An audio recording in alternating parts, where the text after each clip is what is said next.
Chapter 1. On the night of the full moon, on the top of Mount Tai, a world-shocking bolt of lightning descended from the sky, causing an area of 5 kilometers around Mount Tai to be bathed in the glow of lightning.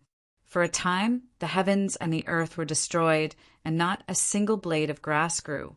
Which expert is undergoing tribulation here? There's a phenomenon in the sky.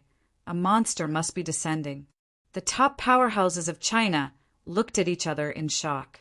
They only dared to head to Mount Tai to investigate after the lightning dissipated. In the end, they found nothing and returned in disappointment. What no one knew was that 3 days after the spectacle of Mount Tai disappeared, Tianan City, Jinyang District, a young man stood at the entrance of the district in a daze, causing the passers-by to cast sidelong glances at him. This was because the young man's clothes were ragged and his hair was disheveled, as if he was a savage that had walked out from the mountains. 5 years. Jinyang District. I, Yi Chen, am finally back. Yi Chen watched the familiar, yet unfamiliar scene before him quietly. His body trembled lightly, and he seemed to be sad yet happy at the same time. However, he ignored the strange looks on the passers-by's faces. No one could understand what he was feeling right now. 5 years ago, he was tied up and sunk into the Surge River. He thought he would definitely die. Who would have thought that he would merge with a magical bottle at the bottom of the river? When he woke up, Yi Chen realized that he had traveled to a cultivation world where demons and immortals roamed. With this bottle, Yi Chen spent 3,000 years cultivating from a mere mortal to the unparalleled immortal venerable stage. He was known as the Mad Southern Immortal Venerable and founded the Eastern Heavenly Court. He was known as the Heavenly Emperor Yi by all clans. In 3,000 years, he had trampled on the geniuses of all clans and conquered everything in the universe. However, he did not expect to be betrayed by his most trusted disciple, Yuan Xuan.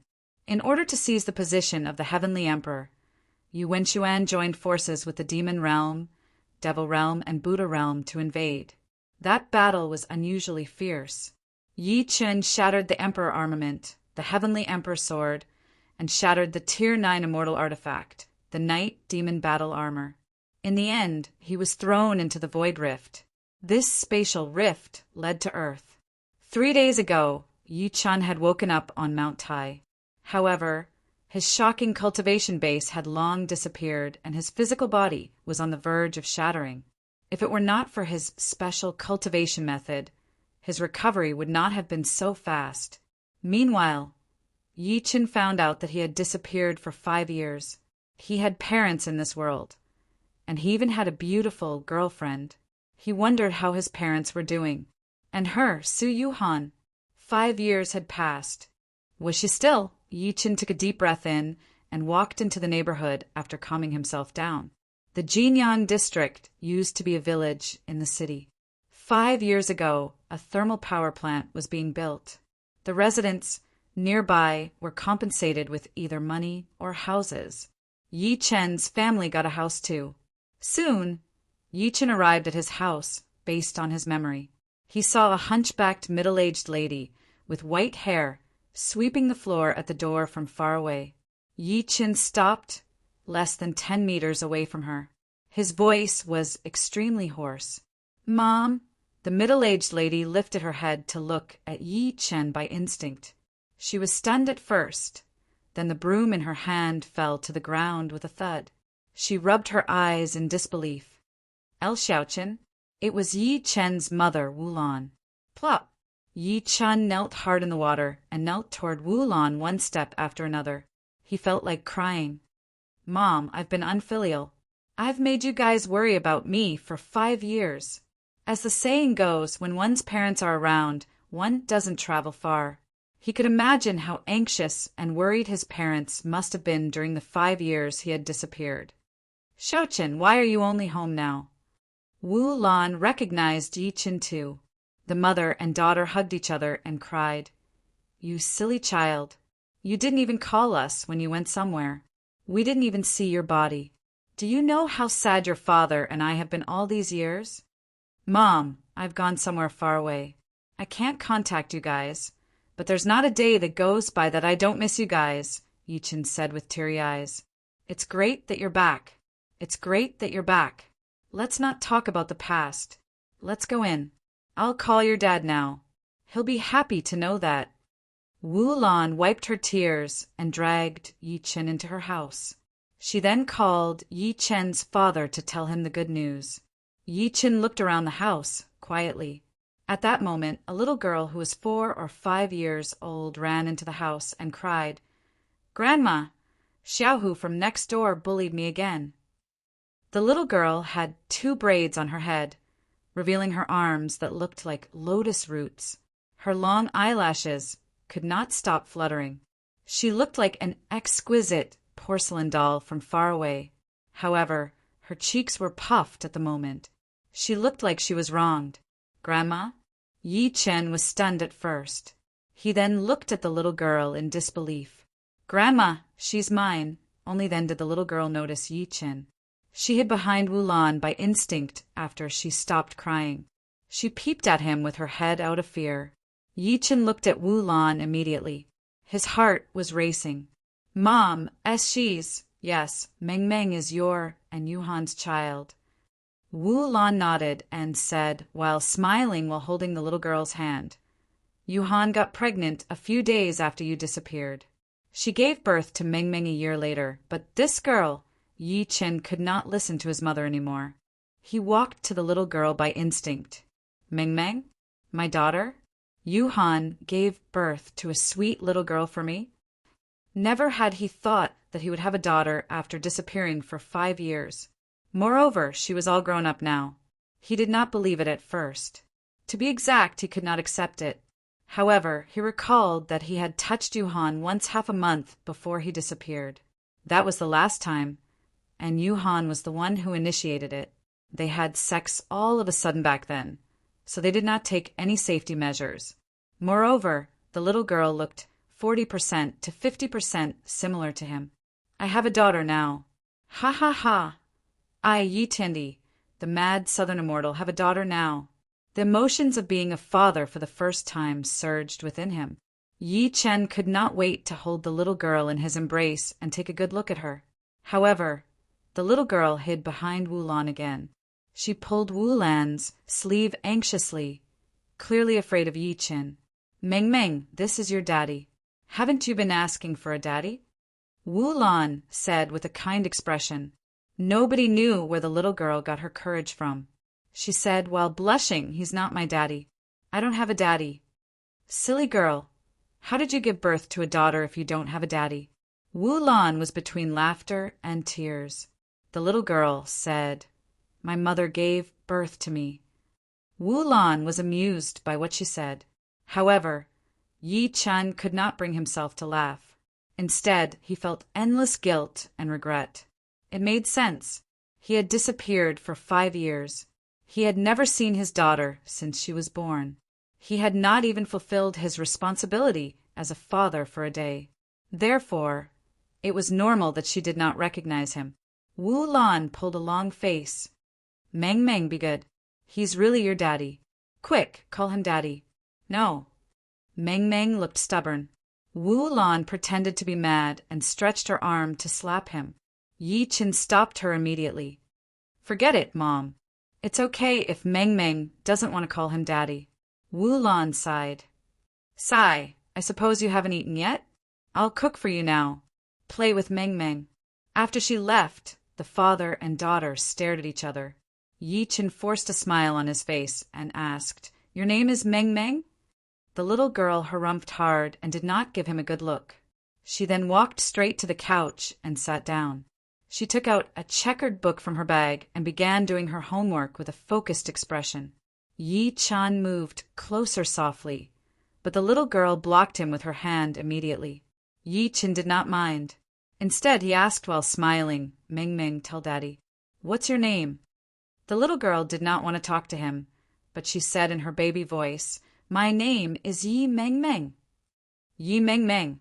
His surname was Yi. Yi-Chen's heart skipped a beat. He resisted the urge to pull her into his embrace and said while smiling, "Yi Meng Meng, that's a great name. Did Mommy give you that?" Where's Mom? He was a little confused too. He had not seen Suyuhan since he entered the door. Could she have gone to work? The little fellow raised her head and glared at him. Her face was stupefied. Mommy was taken away by the bad guys. Captured by the bad guys? Yi Qin was shocked. Just when he was going to ask something, clatter! The pen in the little girl's hand fell to the ground and she fell onto the sofa, holding her head with her hands. Her face was full of pain. It hurts, it hurts. Grandma, it hurts so much. What's wrong with you? Yi Qin carried her in his embrace immediately. He was shocked to find out that there were many red spots on the little girl's body and her nose was bleeding. Yi Qin stopped her bleeding in a flurry. Meng Meng, are you all right? Don't scare me. Wu Lan came out of the kitchen wearing an apron. After seeing this scene, she hurriedly took out a bottle of medicine from the cabinet and poured a few pills for her to eat. Meng Meng's condition was alleviated. Yi Qin felt terrible looking at the little girl who had passed out. Mom, what happened to Meng Meng? He had finally seen his daughter, so he really did not want anything to happen to her. Wu Lan sighed and said in a sobbing tone, Meng Meng has leukemia. Buzz! Yi Chen's head exploded. Chapter 2. Leukemia was a type of hematopoietic stem cell malignant cloning disease. It was known as an incurable disease a few years ago. Chinese medicine defined it as blockage of the 5 meridians, stagnation of blood, and invasion of cancer in the bones. Although the medical technology was advanced and it could be cured through chemotherapy and bone marrow transplant, the chemotherapy process was extremely painful. A bone marrow transplant could easily cost 300,000 to 500,000 yuan. To Yi Chen's parents, 300,000 to 500,000 yuan was equivalent to their lifetime savings. Mom, when did this happen? Yi Chen asked after taking a deep breath in. He had just seen his daughter when he heard such a terrible news. Wu Lan covered her face as tears rolled down her cheeks. In the 4th year after you disappeared, when Meng Meng was 3, she suddenly had a fever and a nosebleed. Your dad and I brought her to the hospital for a checkup, and we found out that it was leukemia. We went to countless hospitals, but Meng Meng's condition couldn't be controlled. Instead, it was getting worse. The doctor said we would either have a bone marrow transplant or chemotherapy. Both of these paths would take our lives. Meng Meng was so young, so how could she endure the pain of chemotherapy? However, a bone marrow transplant would cost hundreds of thousands of yuan. Your dad and I really couldn't do anything about it. Since we had no choice, your dad and I could only treat her condition with medicine temporarily. The medicine alone costs 1,000 yuan. We've spent all our savings in the past year. Wu Lan looked like she was in pain and blamed herself when she mentioned the sad part. Yi Qin took the bottle of medicine from his mother's hand and saw the name Gleevec on it. He asked by instinct, "What about you, Han?" Wu Lan wiped her tears, looking rather unnatural. Yuhan, what happened to Yuhan? Yi Chen's expression changed, seeming to have realized something. Wu Lan hesitated and said, "The Su family took Meng Meng away by force when she was just 2 years old." Yi Chen lifted his head when he heard that. A ferocious gleam flashed deep in his eyes. The Su family. Back then, Yi Chen met Su Yuhan in university. Back then, Su Yuhan was the campus belle. She had many suitors, but she fell for Yi Chen, who came from an ordinary family. Yi Chen only found out about Su Yuhan's identity after they fell in love. She was the daughter of the wealthy Su family in Beijing. What was a wealthy family? In the words of the young man who had stepped on Yi Chen to the ground and looked down at him in a condescending manner back then, in ancient times there's a toad that wants to eat swan meat. However, to my Su family, you lowly commoners are worse than a toad. You're an ant at most. If not for you, Han, my Su family wouldn't even bother to step on you. Since you're an ant, you must understand that you're an ant. Don't have any unrealistic fantasies. Otherwise, I guarantee that you'll die a horrible death. Yi Chen was indignant after that. He secretly swore that he would prove himself with some results. In the end, he was knocked out on his way back from work. His hands and feet were tied, and he was dragged into the Surge River. Needless to say, it was done by the Sioux family. Yi Chen clenched his fists slowly as he thought to this point. A smirk appeared at the corner of his lips. Sioux family, thanks to you, I, Yi Chen, didn't die after falling into the river. Instead, I returned to the city with the might of a heavenly emperor. Just you wait. I'll show you what an ant is, and what fear is. Wu Lan thought Yi Chen was mad when she saw that he was silent. She explained immediately, Xiaoqin, don't blame Yuhan. After you disappeared, your father and I couldn't bear to see her suffer, so we asked her to abort the baby and go home. However, this girl was stubborn and said that she would wait for you to come back. She even did housework and went to work with her pregnant belly. She took care of Meng Meng until she was 2 years old. She could only go home with them when the Sioux family came. I know, Mom. It must have been hard on her all these years. Yi Chen smiled, but the ferocity deep in his eyes was growing. With Su Yuhan's character, she would never leave her daughter, Meng Meng, unless she had no other choice. The Su family must have used many underhanded methods, such as threatening her with Yi Chen's parents. Wu Lan said while wiping her tears, Yuhan never came back after she left. She couldn't even contact me and your father. She must have suffered a lot. After Meng Meng was diagnosed with leukemia, your father went to Beijing to look for her. The Su family chased him out and even broke one of his legs. One day, I'll bring Yuhan back myself.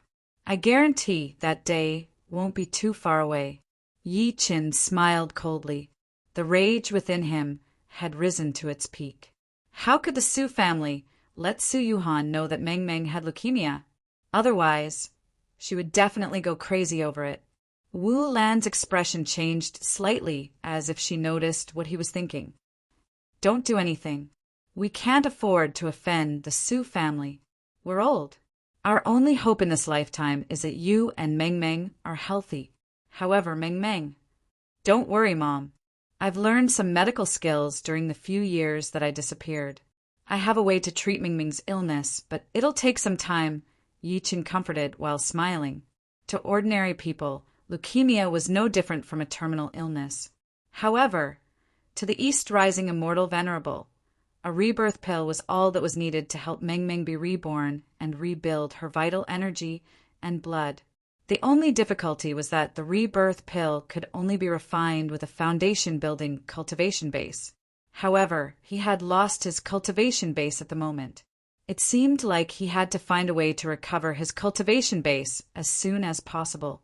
By then, he would be able to refine the qi and blood pill to suppress Meng Meng's illness.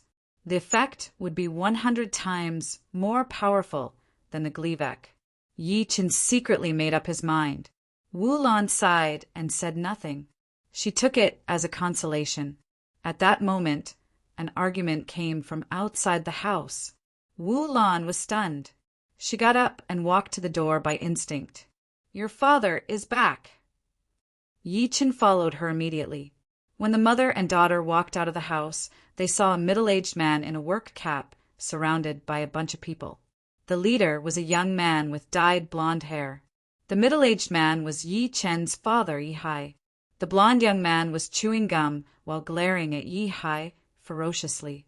Yi, you've been hiding from us for days. I've finally caught you, haven't I? If you don't get the money today, don't blame me, Bao Kuan, for turning against you. Upon hearing Bao Kuan's name, the people who wanted to stop the fight had a drastic change of expression. They retreated far away immediately, afraid that they would be implicated. I don't have money now. Can you give me more time? Yi Hai said while his face was flushing. You don't have money now? Sure. Keep one of your fingers as interest. Bao Kuan spat the gum out and took a pair of scissors from behind him. He said with a ferocious expression, Press this old fart's hand. I'll teach him a lesson today. As soon as he was done speaking, the few people behind him hugged Yi Hai. Stop, all of you. Yi Chen was enraged when he saw that. He gestured to his mother to stand still and walked over while roaring. The people were shocked and could not help but look at him. Bao Kuen's expression turned grim immediately. F***CK. Where did this idiot come from? How dare he interfere with my business? I'll beat you up too if you don't get lost. You have no right to know who I am. Yi Chen glanced at him extremely coldly and said to Yi Hai while smiling, Dad! Yi Hai was stunned. He looked at Yi Chen in disbelief and said, Why, you're Xiao Chen. Yes, Dad. What exactly is going on? Yi Chen nodded and subsequently looked at Bao Kuen and the rest coldly. Yi Hai opened his mouth, but Bao Kuen, who was standing aside, interrupted. You're this old fart's son? It's great that you're here. This old fart owes us 50,000 yuan. Pay it for him now and kowtow a few times. Then we'll... Piak! Yi Chen lifted his arm and slapped him before he was done speaking. Your mouth stinks. Also, it's not your place to interrupt when I'm asking questions. The slap was unusually loud. Dead silence filled the surroundings. Everyone stared at Yi Chen in disbelief with their eyes wide open. Even Yi Hai, who was involved, was stunned. Why King dare to slap me? Bao Kuen was dumbstruck from the slap. He only snapped back to his senses after being stunned for a few seconds. He looked at Yi Chen blankly while covering his face. He, Bao Kuen, was Brother Leopard's trusted subordinate. Even the city's top leader had to be polite to him. Now, someone had slapped him just because of a disagreement. Piak! Another slap came, and the other side of Bao Kuen's face swelled up. Shut up! Yi Chen retracted his hand slowly, looking extremely cold. Things were getting out of hand. Yi Hai's heart sank to the bottom. Chapter 3. Bao Kuen waved in resentment. The 7 to 8 hunks standing next to him charged at Yi Chen at the same time. All of them had a ferocious smile on their faces. Many people who were watching closed their eyes by instinct upon seeing that. They could not bear to watch. To them, Yi Chen would definitely die since there were so many of them. Wu Lan, who was far away, almost fainted from the shock. Xiao Chen, Brother Kuen, I'm begging you. Get your people to stop. I'll give you the money. I'll give you as much as you want. Yi Hai stood before Yi Chen immediately. He could not stop shaking, and he almost knelt before Bao Kuen. Their son had disappeared for 5 years. Now that he had finally returned, their granddaughter had leukemia. If something were to happen to both of them, they would not be able to live anymore. It's too late. Beat this old thing up too. Bao Kuen grinned as a cruel smirk appeared at the corner of his lips. How dare you beat me up? You really don't know how to spell the word death. At that moment, 7 to 8 sticks were smashing at Yi Hai. Yi Chen reacted quickly and pulled Yi Hai behind him. He lifted his arm to block the attack, and the 7 to 8 sticks that were smashing at him broke. Meanwhile, nothing happened to Yi Chen at all. The few of them stared with their eyes wide open. They looked at the broken sticks in their hands by instinct and then at Yi Chen. They could not help but be horrified. Is he even human? The smile on Bao Kuen's face froze. He subsequently shouted, What the F***CK are you guys waiting for? I don't believe that this brat is made of steel. The few of them thought that Bao Kuen was right. After gulping, they charged at Yi Chen while waving their fists fearlessly. They seemed to want to tear him into pieces. You're just a weakling. Yi Chen smiled in disdain. Although he had lost his cultivation base at the moment, he had the body of an immortal after all. Even the spatial tear could not destroy his body. How could an ordinary person compare to his physique? He took a step forward. Instead of retreating, he charged at the crowd with pure physical strength. Subsequently, a series of devastating shrieks came. Those who were hit by him flew out and wailed on the ground. Dead silence filled the place at that moment. Everyone stared at Yi Chen in disbelief with their eyes wide open. How was this possible? Bao Kuen jolted as a chill rushed into his heart. Subsequently, He seemed to have thought of something as a ferocious expression flashed across his face. He stretched his arm out and took out a dagger to stab at Yi Chen. Go to hell! Yi Chen kicked, and Bao Kuan knelt hard onto the ground like a shrimp. Subsequently, Yi Chen grabbed his neck with one hand and lifted him into the air. He looked cold. Do you know how to spell the word death? I am Brother Leopard, Lin Tai's man. Why, you won't have a good ending if you dare to touch me. Bao Kuan kicked his legs in the air, his face turning the color of a pig's liver. At this moment, the feeling of death surged into his heart, and he finally began to feel fear, because the young man in front of him was looking at him with eyes full of killing intent. The crowd gasped when they heard the name Brother Leopard Lin Tai. It was because Lin Tai was the underground king of Tianan City.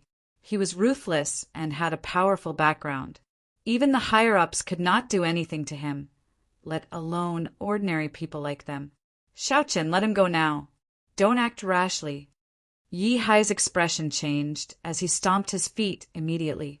Bao Kuan's hopeless heart lit up with hope again. Subsequently, it turned into a ferocious grin. He was grinning recklessly even when Yi Chen was choking him. They were scared. The father and son were scared. So what if you're good at fighting? You have to kneel as soon as you hear Brother Leopard's name. Mockery appeared at the corner of Yi Chen's lips. You're Lin Tai, right? Sure, I'll spare your life today. However, you have to pay for what you've done. I'll break one of your arms as punishment. As soon as he was done speaking, a crack was heard. Bao Kuan fell onto the ground and shrieked while holding his right arm. Ah, and my arm is broken. My arm is broken.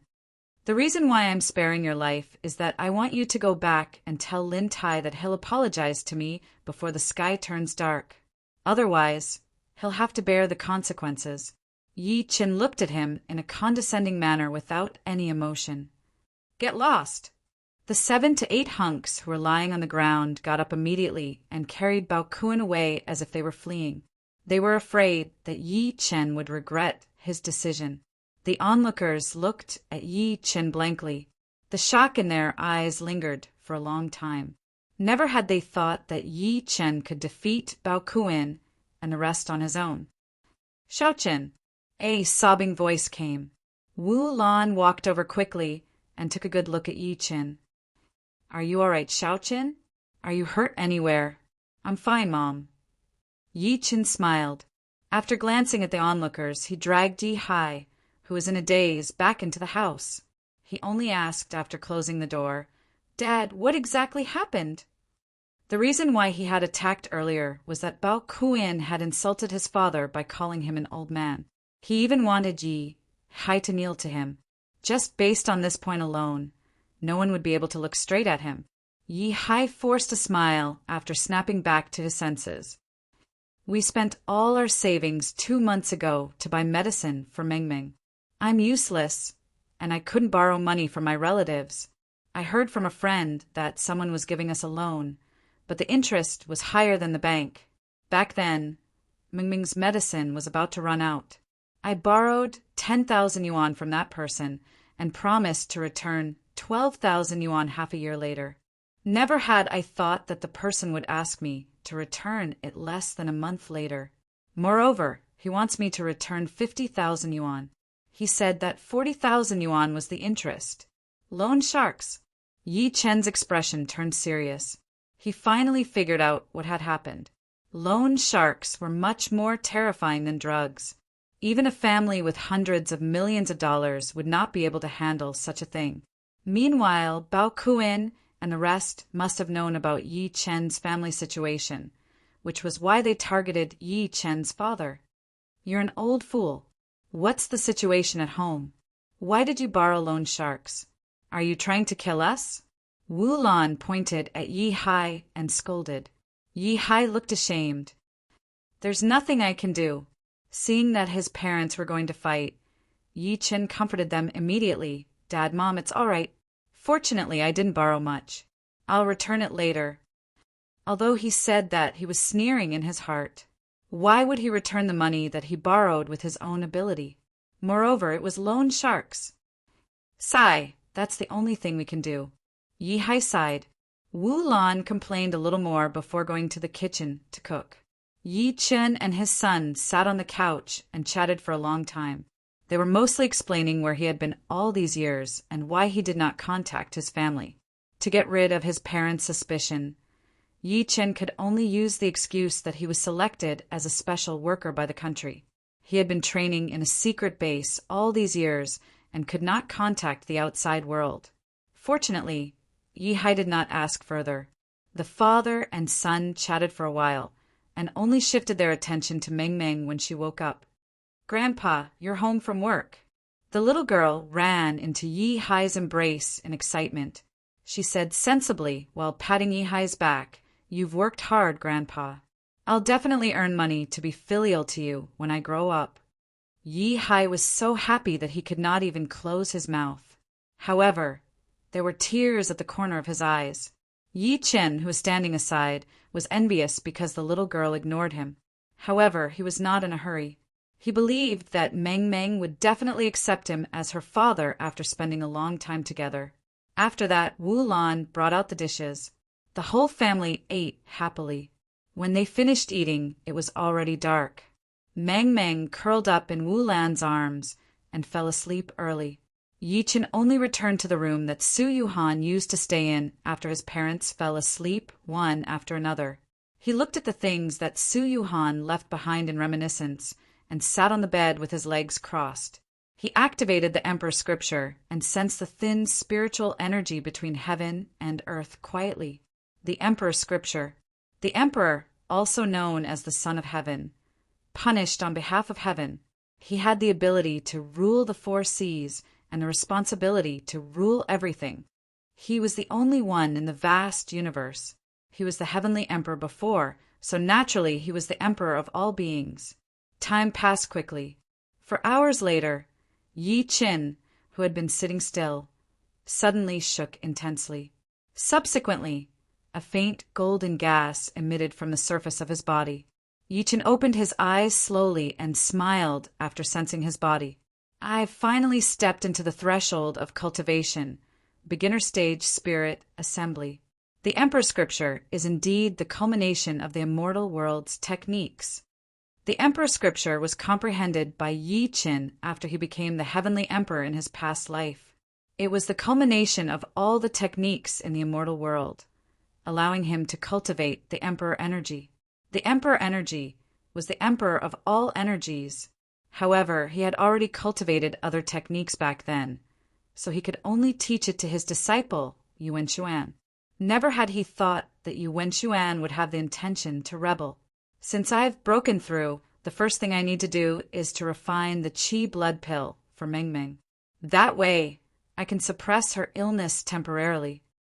Yi Chen got up slowly and fell into deep thought while frowning.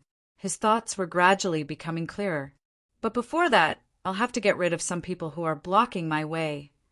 A majestic aura exuded from his body as he thought to this point. "Black Panther Lin Tai, I've given you the chance, but you didn't cherish it." Yi Chen walked out of the house quietly after changing his clothes. It was late at night at the Hongtai Private Club in Tianan City. Yi Chen was stopped by two security guards outside as soon as he arrived at the entrance. The leader looked unfriendly. "Stop right there. Who are you?" Yi Chen said while smiling, "I'm looking for Lin Tai." "Do you have a VIP card?" the security guard asked. "No. Since you don't have one, go back to where you came from. This is a private club. Outsiders and dogs aren't allowed in." The security guard took a good look at him in utter disdain. Yi Chen was unmoved, and the smile at the corner of his lips did not fade. A watchdog will always be a watchdog. You can't change your habit of looking down on people because of your position. Bang! As a loud thud came, the two security guards were thrown out.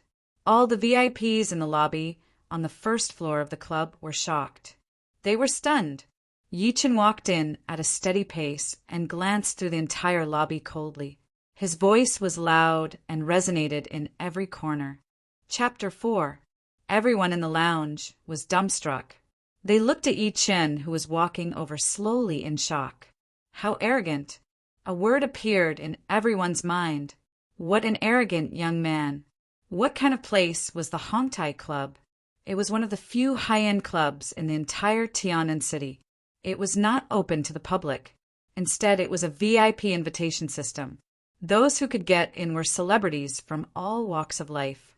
The reason was none other than the boss behind the club was Lin Tai. Lin Tai. Perhaps many people could not react at the mention of this name. However, they felt their scalp tingle and chills run down their spines when they thought of the Black Panther. That was a ruthless, black-hearted bastard. However, the young man before them came uninvited. He broke the door and even said that he wanted the Black Panther, Lin Tai, to come out and accept his death. Was he young and arrogant, or did he want to die? Yi Chen had no expression on his face as he faced everyone's stare. Instead, he sat on the couch closest to him and took out a cigarette slowly to light it up. He was waiting. He had already asked around on the way here. Lin Tai would spend the night here every night without exception. One could say that the clubhouse was his home.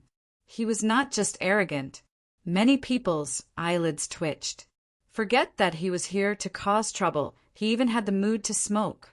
The sound of footsteps could be heard as 3 to 5 burly men in black uniforms emerged from the corners of the palace. Each of them had a baton in their hands. The leader was a young man in a suit.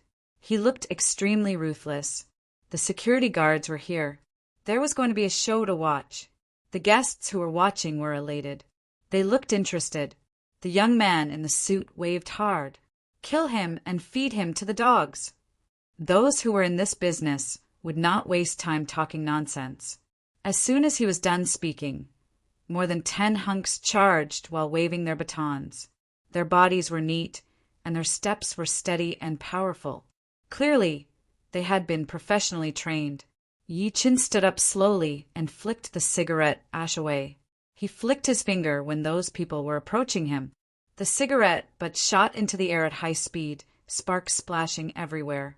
The 2 security guards who were charging at the front blocked it with their hands by instinct. However, Yi Chen kicked them. The 2 of them flew out and smashed many tables and chairs. The crowd gasped in shock. Never had they thought that Yi Chen would cripple 2 of them as soon as they met. No wonder he was so arrogant. It seemed like he had some ability. The expression of the young man in the suit changed slightly as he subconsciously glanced at the 3rd floor. You guys are too weak. Yi Chen shook his head lightly and charged at the dozen or so people who were charging at him. He performed the most basic gravity method in the cultivation world. Wherever he passed, it was as if he was possessed by the god of war as devastating screams filled the air. In just a few short breaths, the ground was filled with people lying in disorder.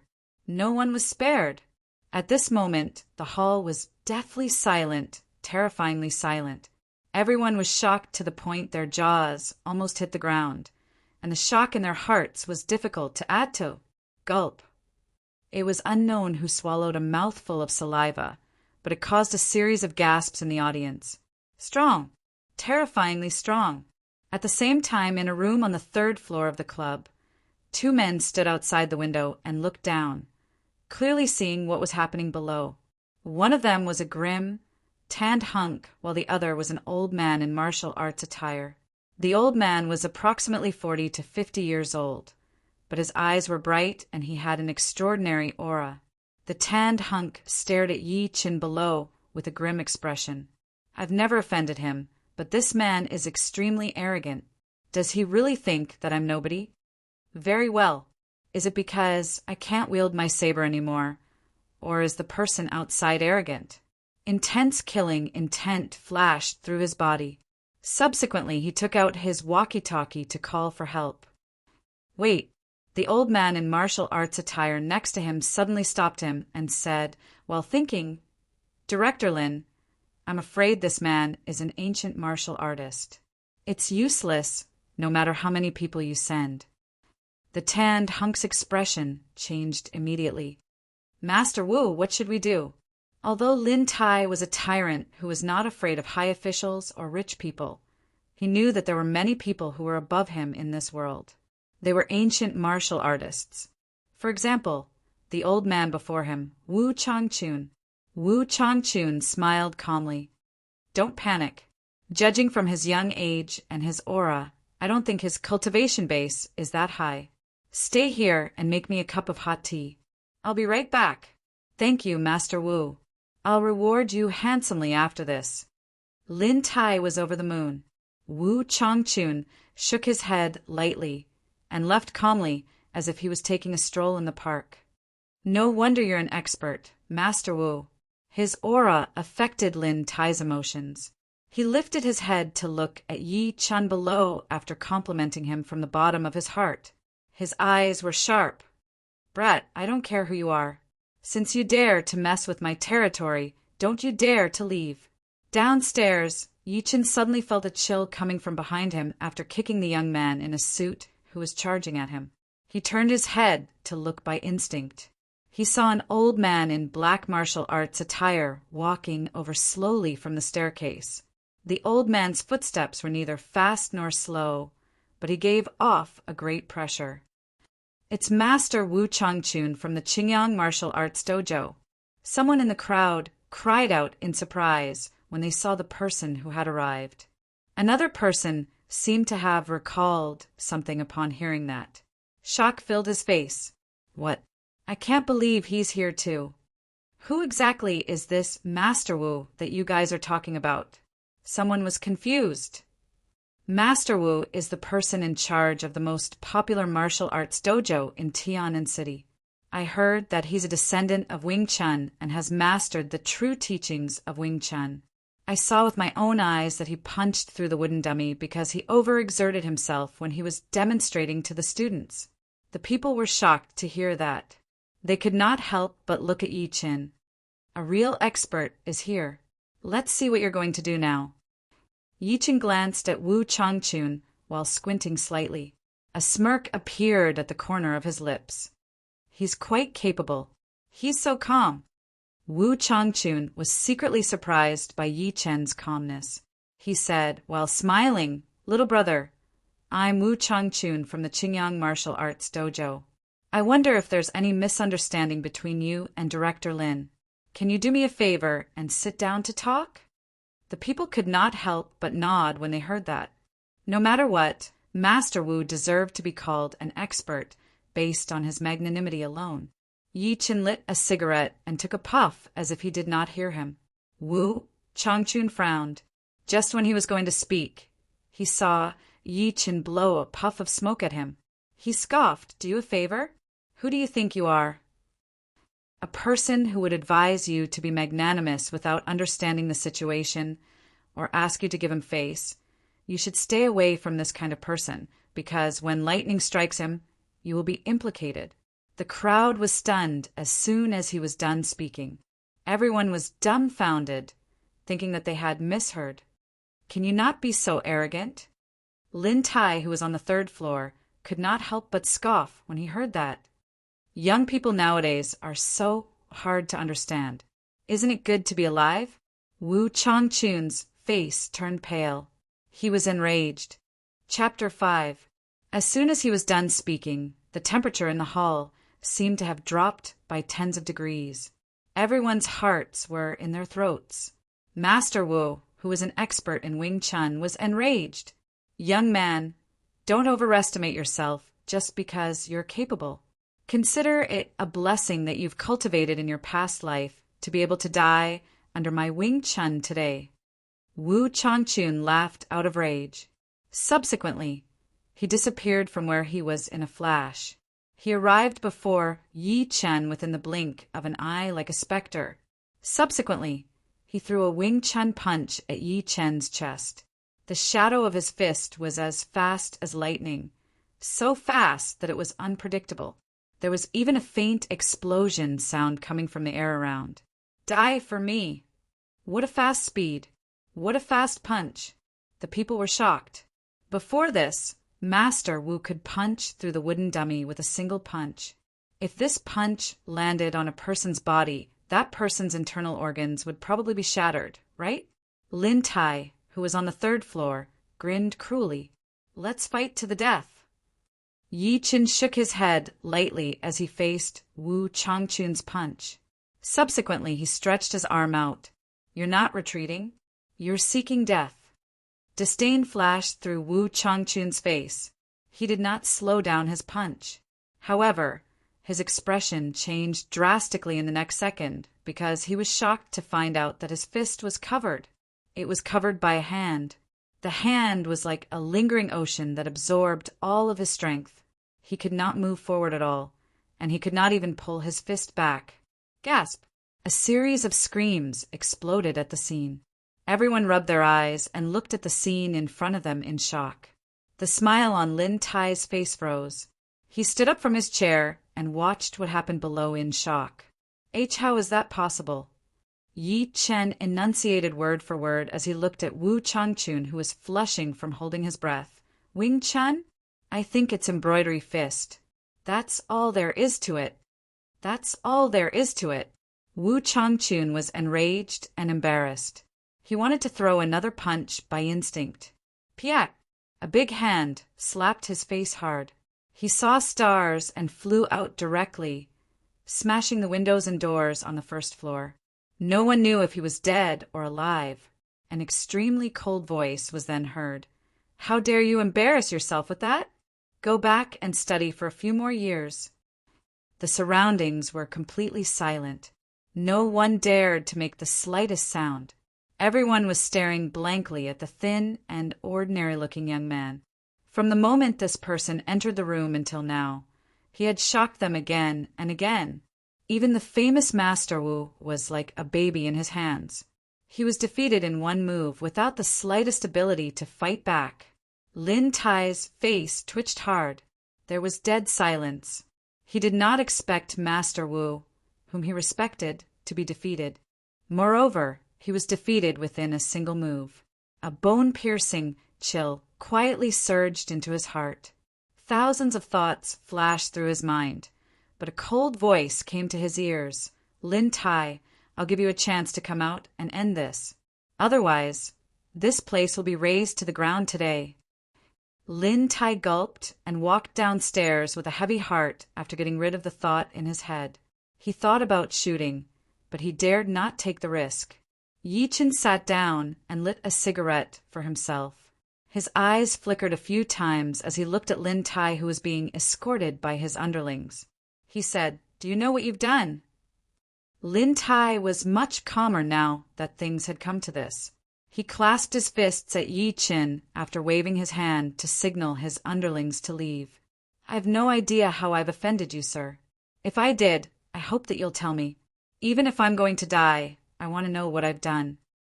Yi Chen took a good look at him and said while frowning, You gave my parents a high-interest loan and threatened to chop my hand off just because of a disagreement. Tell me, have you offended me? Did that happen? Lin Tai lifted his head to look at Yi Chen in confusion.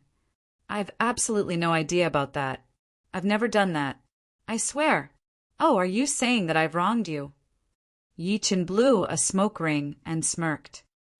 Your underling, Bao Kuan, brought his men to collect the debt this afternoon. He even used you to threaten me. It's him. Lin Tai was stunned at first, but he subsequently snapped back to his senses. Sir, it's true that Bao Kuan is my underling, but I didn't know about the high-interest loan. I think he did it behind my back. He turned around and glared at his underling next to him with killing intent on his face. The underling nodded to show that he understood. Soon he tied Bao Kuan up. Brother Leopard, what did I do for you to do this to me? Bao Kuan knelt on the ground, looking aggrieved and furious. He struggled to stand up from the ground. Lin Tai walked over and kicked him to the ground directly. He said while clenching his teeth, You bastard, you almost killed me. He finally understood that everything that happened tonight was caused by this bastard. He made him the scapegoat for no reason. Yi Chen watched everything coldly. Subsequently, he said wryly, "Brother Cohen, do you still recognize me? Do you remember what I told you?" Bao Cohen only noticed him then. His expression changed as he said to Lin Tai, "Brother Leopard, kill this brat. He beat up our brother earlier. He even named you. Slap." Lin Tai slapped him. He was dying to tear him into pieces. He then turned his head to look at Yi Chin and said, "Sir, don't worry. I'll definitely give you an explanation for this." "Sir." Bao Kuen's body shook intensely as he looked at Yi Chin in disbelief. He then connected Lin Tai's words and actions with him. He suddenly fell to the ground, looking pale. "Take him away." Lin Tai waved with a grim expression. A few people stood out to drag Bao Kuen, who was like a dead dog. They dragged him away despite his screams. Lin Tai said while wiping his sweat after everything was done, "Sir, do you think you're satisfied with what I've done?" "What if I say you're not satisfied?" Yi Chin shook his head expressionlessly. Lin Tai's heart sank. Just when he was going to say something, he suddenly felt a piercing pain coming from his left thumb. When he looked down, he saw half a bloody finger on the ground. Some of the people who were watching screamed when they saw that. However, Lin Tai bit his lip hard, not daring to make a sound at all. Yi Chin spoke slowly without any emotion in his voice. "I've broken one of your fingers as a punishment. Are you satisfied?" He did not think that he was bullying people. If he had not been there earlier, would his father, Yi Hai's, finger really have been chopped off? He borrowed 10,000 yuan and returned 50,000 yuan? How was Yi Hai going to repay his father when his daughter, Meng Meng, needed money for her illness? If he chopped off his finger the first time, what would he chop off the second time? Although Bao Kuen got what he deserved, it was all because of Lin Tai's lack of discipline. Yi Chin was being extra merciful by only chopping off one of his fingers instead of killing him. "I'm satisfied. I'm satisfied." Lin Tai held his left hand that was bleeding nonstop. His face was extremely pale. "I'm responsible for this too. Sir, you've only chopped off one of my fingers. That's the biggest mercy you can give me." He was a meter away from Yi Chin, but his finger was chopped off for no reason as soon as Yi Chin was done speaking. How could he not be satisfied facing such a technique? Compared to the shock of the soul, what was the pain of the physical body worth? Yi Chin nodded and got up to walk to the door. "You can try to take revenge on me if you're not satisfied. Yi Chin will fight you any time." "No, no." Lin Tai could not stop shaking his head. The people in the club had complicated expressions on their faces as they watched Yi Chin leave. Nobody dared to stop him, but the shock within them lingered for a long time. There was such a person in Tianan City. Things were going to change. Lin Tai was panting heavily as he calmed down from the shock. One of his underlings walked up and said with a ferocious look on his face, "Brother Leopard, should we get someone?"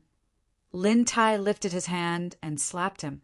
He said, while clenching his teeth, "Idiot, don't drag me into this if you want to die.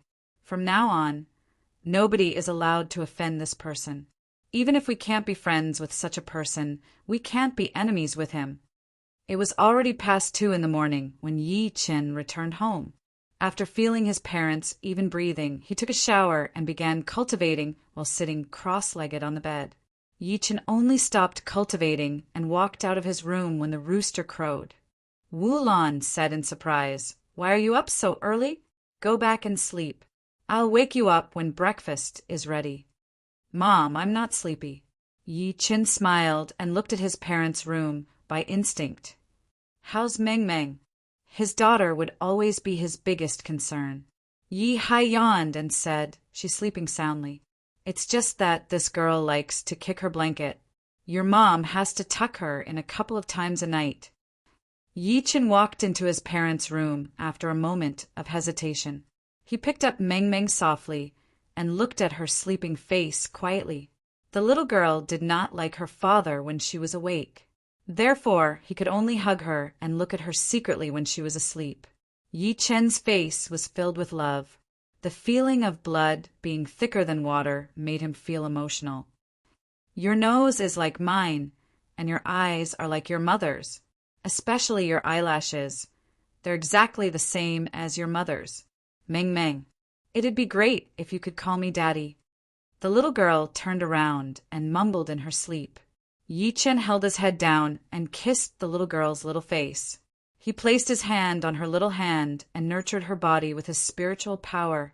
A few seconds later, the smile on Yi Chen's face froze.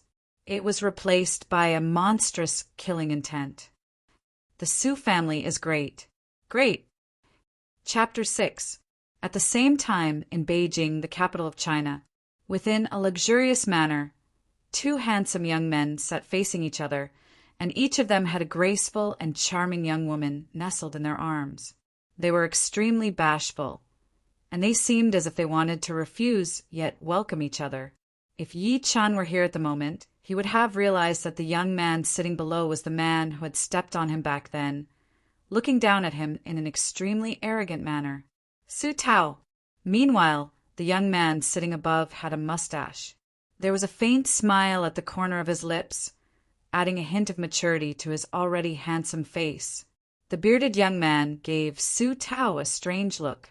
Subsequently, he touched the lady's thigh in his embrace and said while smiling elegantly, "All right, you guys can leave now."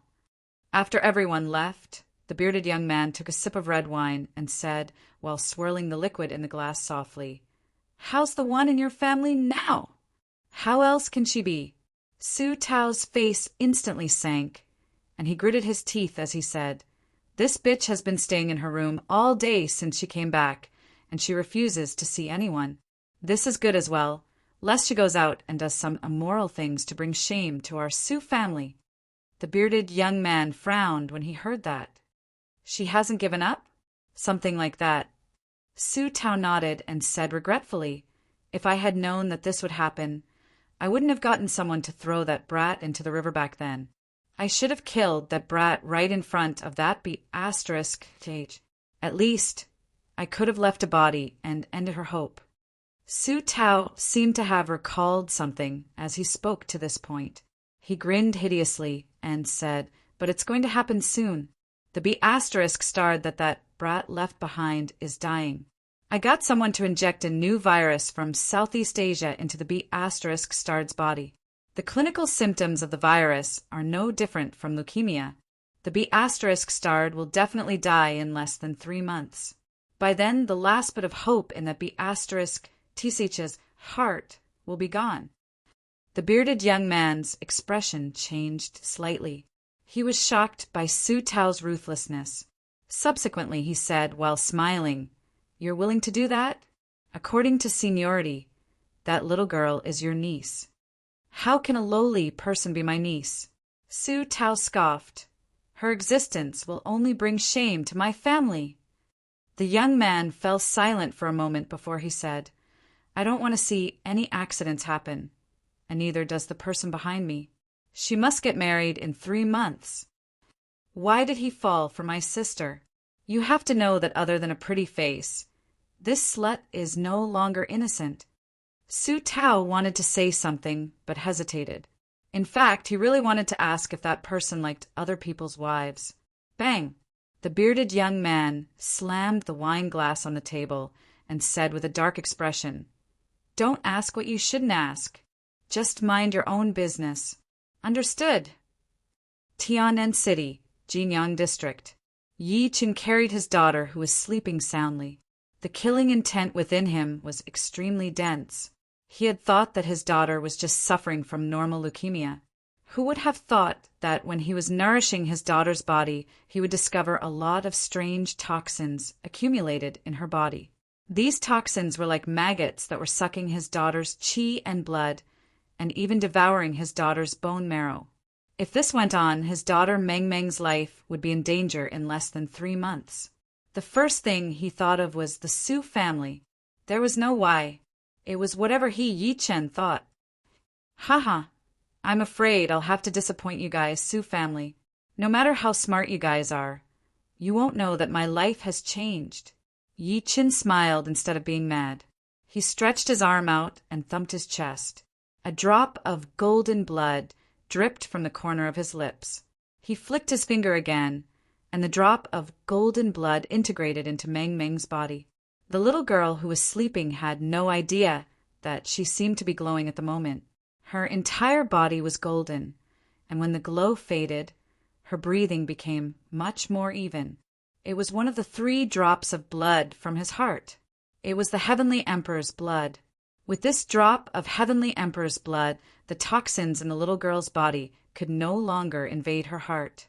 Yi Chen would be able to remove all of the toxins for her after refining the rebirth pill. Meanwhile, Yi Chen's face turned much paler. He kissed the little girl's cheek in the end and placed her on the bed softly. Yi Chen's eyes were extremely gentle as he caressed his daughter's face that was sleeping soundly. Meng Meng, I've let you down and I've let your mother down. Don't worry. Since I'm back, I won't allow you and your mother to be hurt. Mommy, I miss you so much. I miss you so much. His daughter turned over and pouted her lips. Yi Chen's heart ached. He lifted his eyes to look far into the sky with determination in his eyes. Yuhan, wait for me. You must wait for me. 3 months later, it'll be the day I, Yi Chen, come to the capital to pick you up. It'll be the day I marry you. If the Su family tries to stop me, I'll just kill them.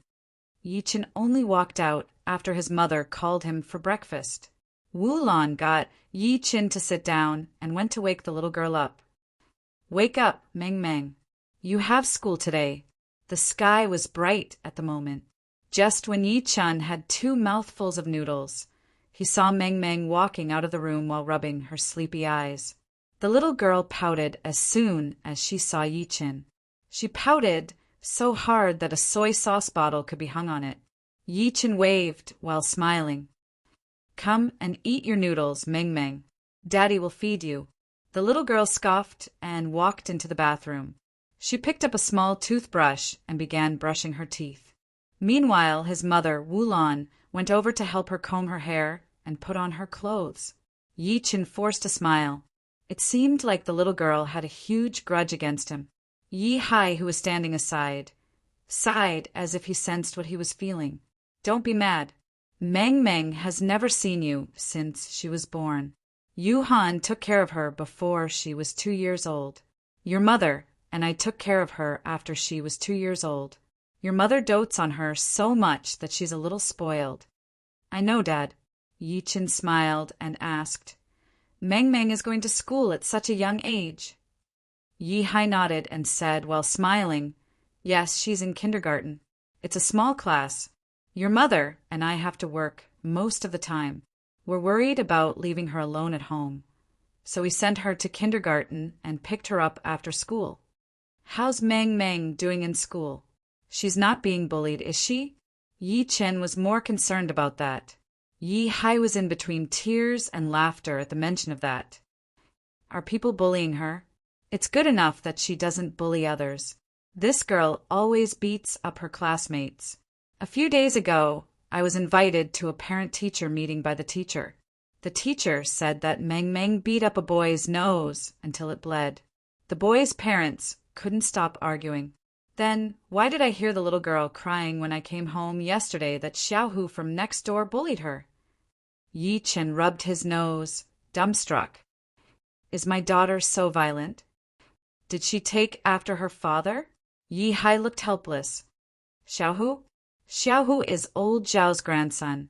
He's 1 year older than Meng Meng. He's a little precocious, so he always gathers his peers in the community to ostracize Meng. He even scolded Meng that she's an orphan. She cried a few times in anger. Yi Chen came to a realization at that moment. It was no wonder that the little girl had such a huge grudge against him. He had nothing against Xiaohu and the rest. After all, they were kids who knew nothing. If you have time, spend more time with Meng Meng. For example, bring her out to play or something. It'll strengthen the relationship between the two of you. Yi Hai suggested she's a kid. She's forgetful and doesn't hold grudges. She'll be fine after a while. Yi Chen nodded to show that he understood. Soon, Wu Lan brought the little girl out of the room. She ate a few mouthfuls of breakfast unwillingly and said that she wanted to go to school. She did not like Yi Chen, her father, at all. After Wulan helped her carry her bag, she took her out of the house. Yi Chen was in between tears and laughter. He initially wanted to send her to school himself, but he was afraid that the little girl would hate him more. He could only suppress his urge. Chapter 7. To Second Uncle's House? Yi Chen failed to react at the moment. Yi Chen's second uncle, Yi Ming, was considered the most promising one in the Yi family. He was promoted to the deputy section chief of the development zone department at a young age, and the development zone was usually the most profitable. However, ever since second uncle got married, he became henpecked. Meanwhile, second aunt, who had just married, did not like Yi Chen's family. Therefore, Yi Chen rarely visited them to annoy them. Yi Hai sighed and said, "In these few years when you were not around, your second uncle was still quite concerned about you. He used his connections and friends to look for your whereabouts. Even when we were treating Meng Meng, he even secretly gave us 5,000 yen behind your second aunt's back." Yi Chen nodded upon hearing that. Indeed, what second uncle had done throughout the years deserved his gratitude. Over half an hour later, the father and son arrived at Yi Ming's house. Yi Hai walked up and knocked on the door. Soon, the door opened, and a pretty face peeked out. The girl frowned. "Who are you guys? Wen, you don't know me," Yi Hai said while smiling. The girl came to a realization, and the passion on her face faded a lot. She was stunned at first when she looked at Yi Chen, who was next to Yi Hai. She seemed to have recalled something. Then she said calmly, "Come in." She was Yi Ming's only daughter, Yi Wen. She was 4 years younger than Yi Chen. When Yi Chen graduated from university, Yi Wen was just a freshman. Perhaps it was because they had not seen each other for a long time, but Yi Chen could not feel any warmth from her at all. Yi Chen did not show it. After following Yi Hai in, he saw his second uncle, Yi Ming, sitting next to the stove in the living room. He seemed to be watching television. Yi Ming walked over as soon as he saw the duo. He said while smiling sincerely, "Brother, why are you here?" "I'm resting, so I thought I might as well visit you." Yi Hai smiled. Yi Ming just noticed Yi Chen, who was next to him. He rubbed his eyes and said in a testing manner, Is this Xiao Chen?" "Second uncle, it's me. How have you been all these years?" Yi Chen nodded and asked in concern. "I'm doing fine, but I'm really happy to see you back. Don't just stand there. Come. Sit." Yi Ming got the father and son to sit in a friendly manner. He lifted his head and said to Yi Wen, who was going upstairs, Wen, don't you know how to serve your uncle and cousin?" "Dad, can't you see that I'm busy? Serve yourself." Yi Wen replied impatiently and went upstairs on her own. However, she felt a little disdainful. Uncle? Needless to say, this time he must be here to borrow money from my dad again. This kid must be here to borrow money. Yi Ming shook his head helplessly. He got up and poured a cup of hot water for Yi Chen and his son. Just when he was going to say something, footsteps came upstairs. Soon after, a middle-aged woman, dressed more fashionably, walked down. Perhaps it was because she had taken good care of herself, but she looked like she was in her 30s. It was Yi Chen's second. Yi Ming waved immediately and said, Wen's mother, look who's here. Uncle Wen, Yi Uncle Wen, to Yi Uncle. The second aunt glared at him impatiently and scoffed. You weren't this excited when Section Chief Zhang came to our house last time. What are you talking about? Section Chief Zhang is an outsider. How can it be the same? Yi Ming smiled in an honest manner. Yi Chen greeted her politely when the second aunt walked closer. Nice to meet you, second aunt. What's so nice about that? It's been a few years since I last saw you. Where did you get rich? The second aunt said in a sarcastic tone. Disdain flashed deep in her eyes, especially when she saw the father and son's attire. Since she was familiar with all kinds of branded goods, She could tell that the father and son were wearing cheap goods that cost tens of yuan at a glance. How dare such a person come here to borrow money to treat a dying girl? I won't lend you a single cent. What if she dies? How are you going to pay me back? Yi Chen smiled calmly. I've been abroad for a few years. I can't say that I got rich. So, what do you plan to do in the future? The second aunt gave a short response and showed an expression as if she expected it. At the same time, she asked in a testing manner. Yi Chen shook his head. I haven't thought about it yet. Yi Ming, who was standing aside, said all of a sudden, Oh yeah, Wen-Wen's company seems to be hiring in 3 days. The salary and benefits are great. Why don't you get Wen-Wen to introduce you to them?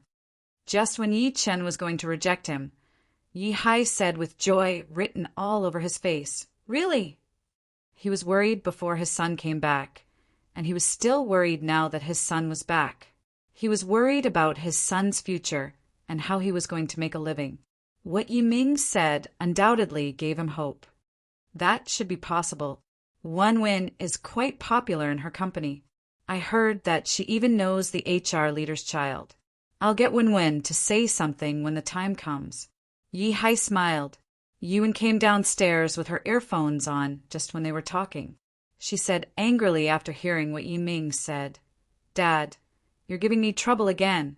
Not everyone can join our company. She seemed to be saying that Yi Chen was not qualified.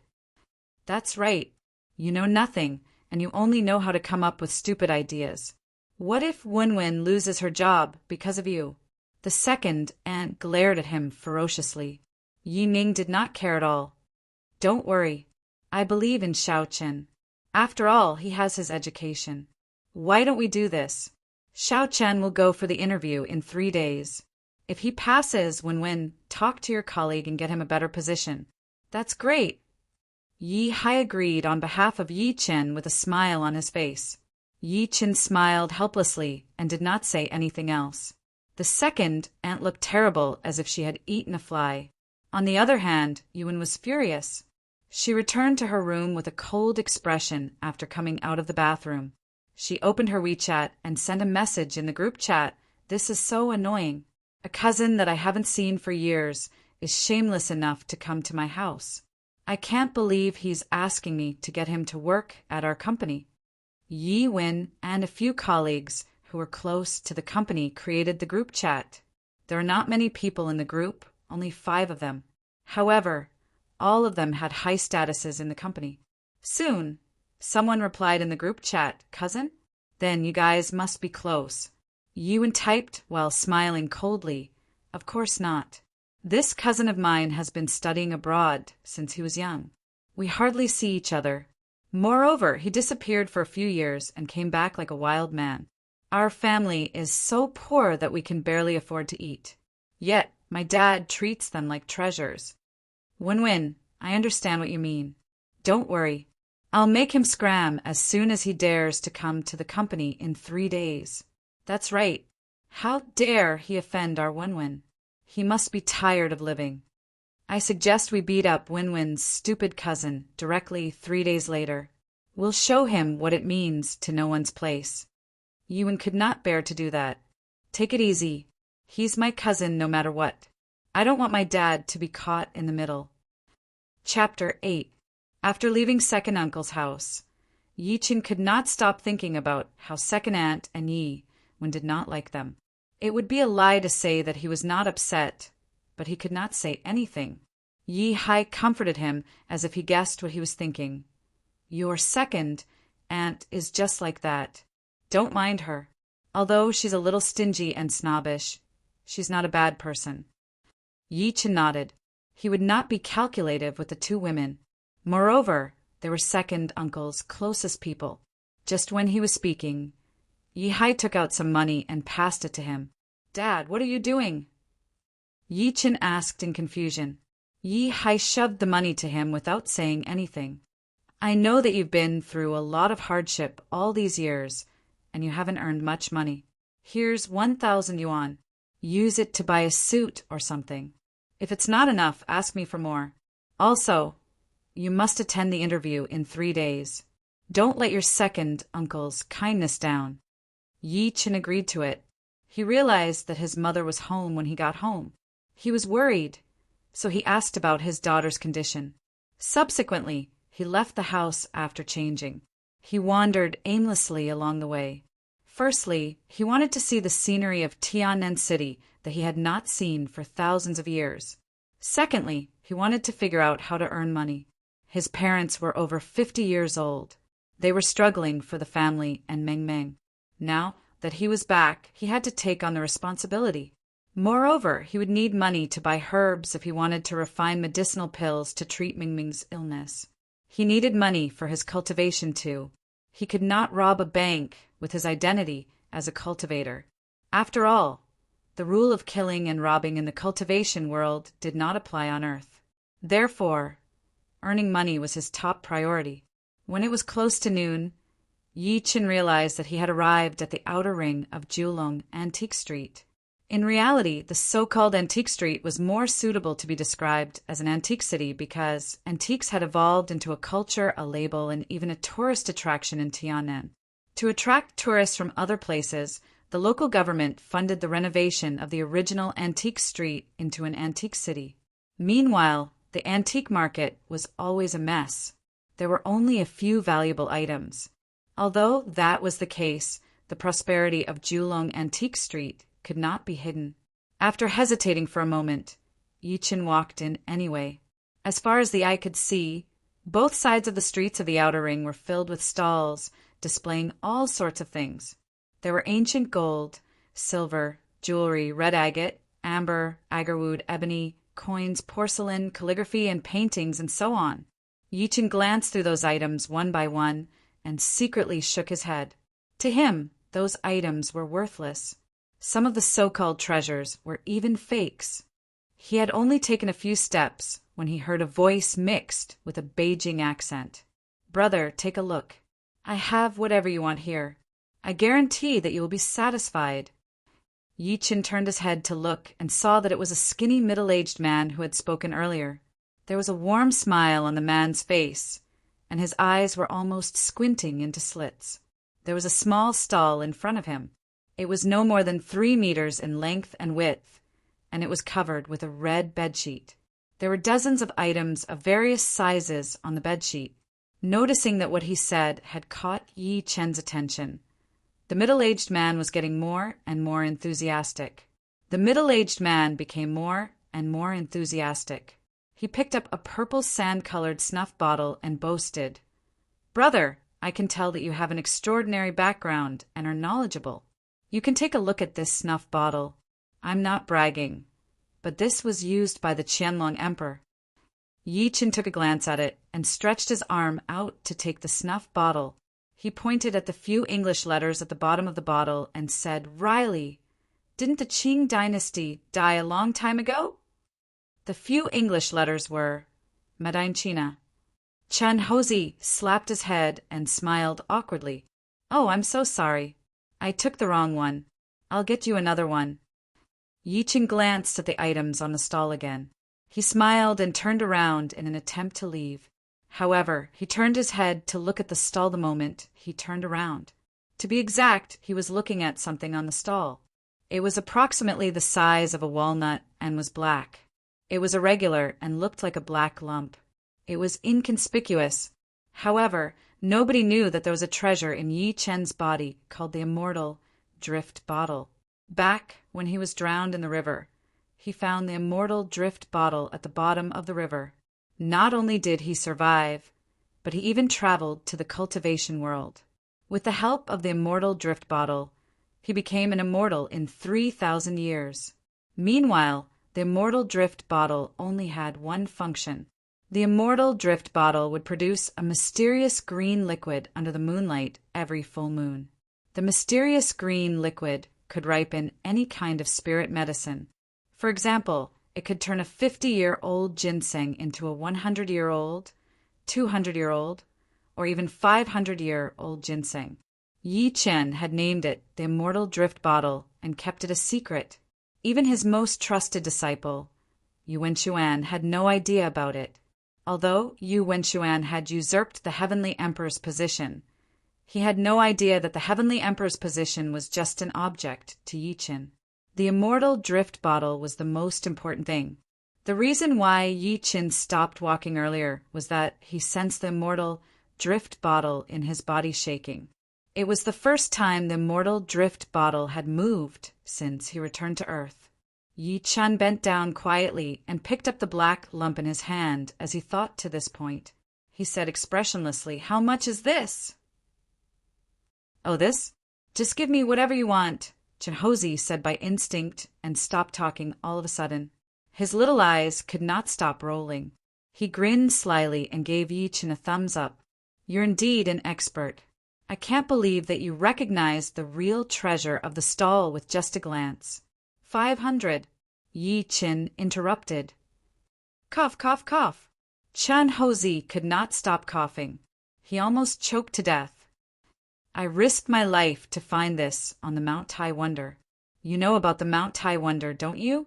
It was on the news a few days ago. It's a miracle. Something that comes out of a miracle can..." In reality, he was purely bullish, *ting. He had found the black lump when he was collecting trash in the countryside. He had no idea what it was. He had taken it to a few treasure pavilions later on, but the answer he got was that it was a pile of trash that was worthless. 200. The corner of Chenhozi's lips twitched hard as he could not stop secretly cursing. He forced a tear out of his eye and said, "Brother, how is this bargaining? You're more like killing me. How about this? You can take 500. I have an 80-year-old mother and a baby waiting to be fed. Goodbye." Yi Qin put the item down and turned around to leave. Hey, don't be in such a hurry to leave." Chenhozi stopped him immediately and pretended to look like he was in pain. "Sure, 200 it is. I've suffered a great loss this time. I'll treat it as making a friend, brother." Yi Qin took out 200 yuan from his pocket and gave it to him. Chenhozi bent down and picked up the black lump. He put it in a plastic bag and was about to pass it to Yi Qin. At that moment, an unusually arrogant voice came from behind them. "Wait." Chapter 9. Yi Qin looked towards the source of the voice and saw a young man walking over arrogantly from 2 meters away. The young man had a handsome face, but he did not look well. He wore an Armani casual t-shirt with a pear yellow bead bracelet hanging on his left wrist. There was a dark green jade ring on his thumb. The most eye-catching thing about him was the big, long gold chain on his chest. There was a golden longevity lock at the end of the big gold chain. Meanwhile, there were 3 to 5 lackeys following behind the young man. They looked submissive and were in cahoots with each other. From afar, they looked like thugs going on patrol. "Oh my, isn't this Master Gu? It's been a few days since I've seen you." Chenhozi was elated. He jogged to greet him immediately, smiling so widely that his face looked like a chrysanthemum. Young Master Gu grunted and said impatiently, "Chenhozi, don't play dumb with me. Hurry up and give me that thing. I want it." But Chenhozi looked at Yi Qin next to him and said with a troubled expression, "Master Gu, I've sold that thing to this brother." Chenhozi knew the person in front of him very well. Not only was he rich, but he also liked to collect trinkets, especially those strange things that others could not name. Master Gu only looked at Yi Qin then. After taking a good look at him, he then looked at the plastic bag in Chenhozi's hand. He said in slight disdain, "You haven't given me the thing, have you? How much did you sell it for?" He observed the black lump through the transparent plastic bag as he spoke. He said while squinting, "What's this? It's dry and numb. It's not round at all. I really want to eat it. 200 yuan. I risked my life to get this from the Mount Tai Wonder." Chenhozi wanted to repeat what he said earlier by instinct. Slap. He was slapped on the face before he was done speaking. "Speak like a human." Chenhozi's expression froze, and he was completely honest now. He said to Yi Qin, "Master Gu, to be honest, I found this in the village a few days ago. I've no idea what it is. Even the manager of the precious treasure pavilion can't recognize it. He glanced at Yi Chen next to him guiltily after saying that. However, Yi Chen remained expressionless, as if he did not hear anything. Not bad, not bad. I like things that experts like you can't even recognize. How about this? I'll take the 1,000 yuan. I'll study it when I get back, Master Gu said while rubbing his chin. He did not take Yi Chen seriously at all. Chin Hozi's eyes turned green. He turned his head and said to Yi Chen while grinning, "Brother, I'm sorry. Master Gu is more of a pervert, so 1,000 yuan?" It was 5 times more than the previous price, which was equivalent to half a month's income.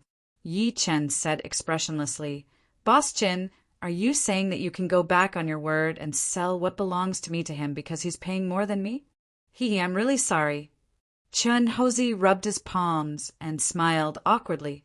In reality, there was something that he did not say. Yi Chen looked like someone without a powerful background, but any smart person would not offend Master Gu for him. Master Gu, who was standing aside, was getting impatient. "Chin Hozi, what the F***ck are you waiting for? Give it to me now." Chen Hozi nodded and was going to pass the bag to Master Gu. "Wait." An emotionless voice came. Chen Hozi turned his head to look by instinct. However, he saw Yi Chen grinning at him. "Chen Hozi, do you still want to follow the rules?" Yi Chen's voice was neither loud nor soft, but it gave Chen Hozi an invisible mental deterrent. He gulped and looked at Master Gu with a troubled expression. "Master Gu, what do you think about this?" The smile on Master Gu's face froze as he glared coldly at Yi Chen. "Country bumpkin, do you want to go against me, Gu Shaoquan? I'm not afraid to tell you that you're nothing to me. I'm richer than you, more powerful than you, and I have more people than you do. My words are the rules. Scram now if you know what's good for you." The onlookers had a change of expression when they heard that. When the onlookers heard this, their expressions changed. The wealthy family of Tianan City. The wealthy family of Tianan City.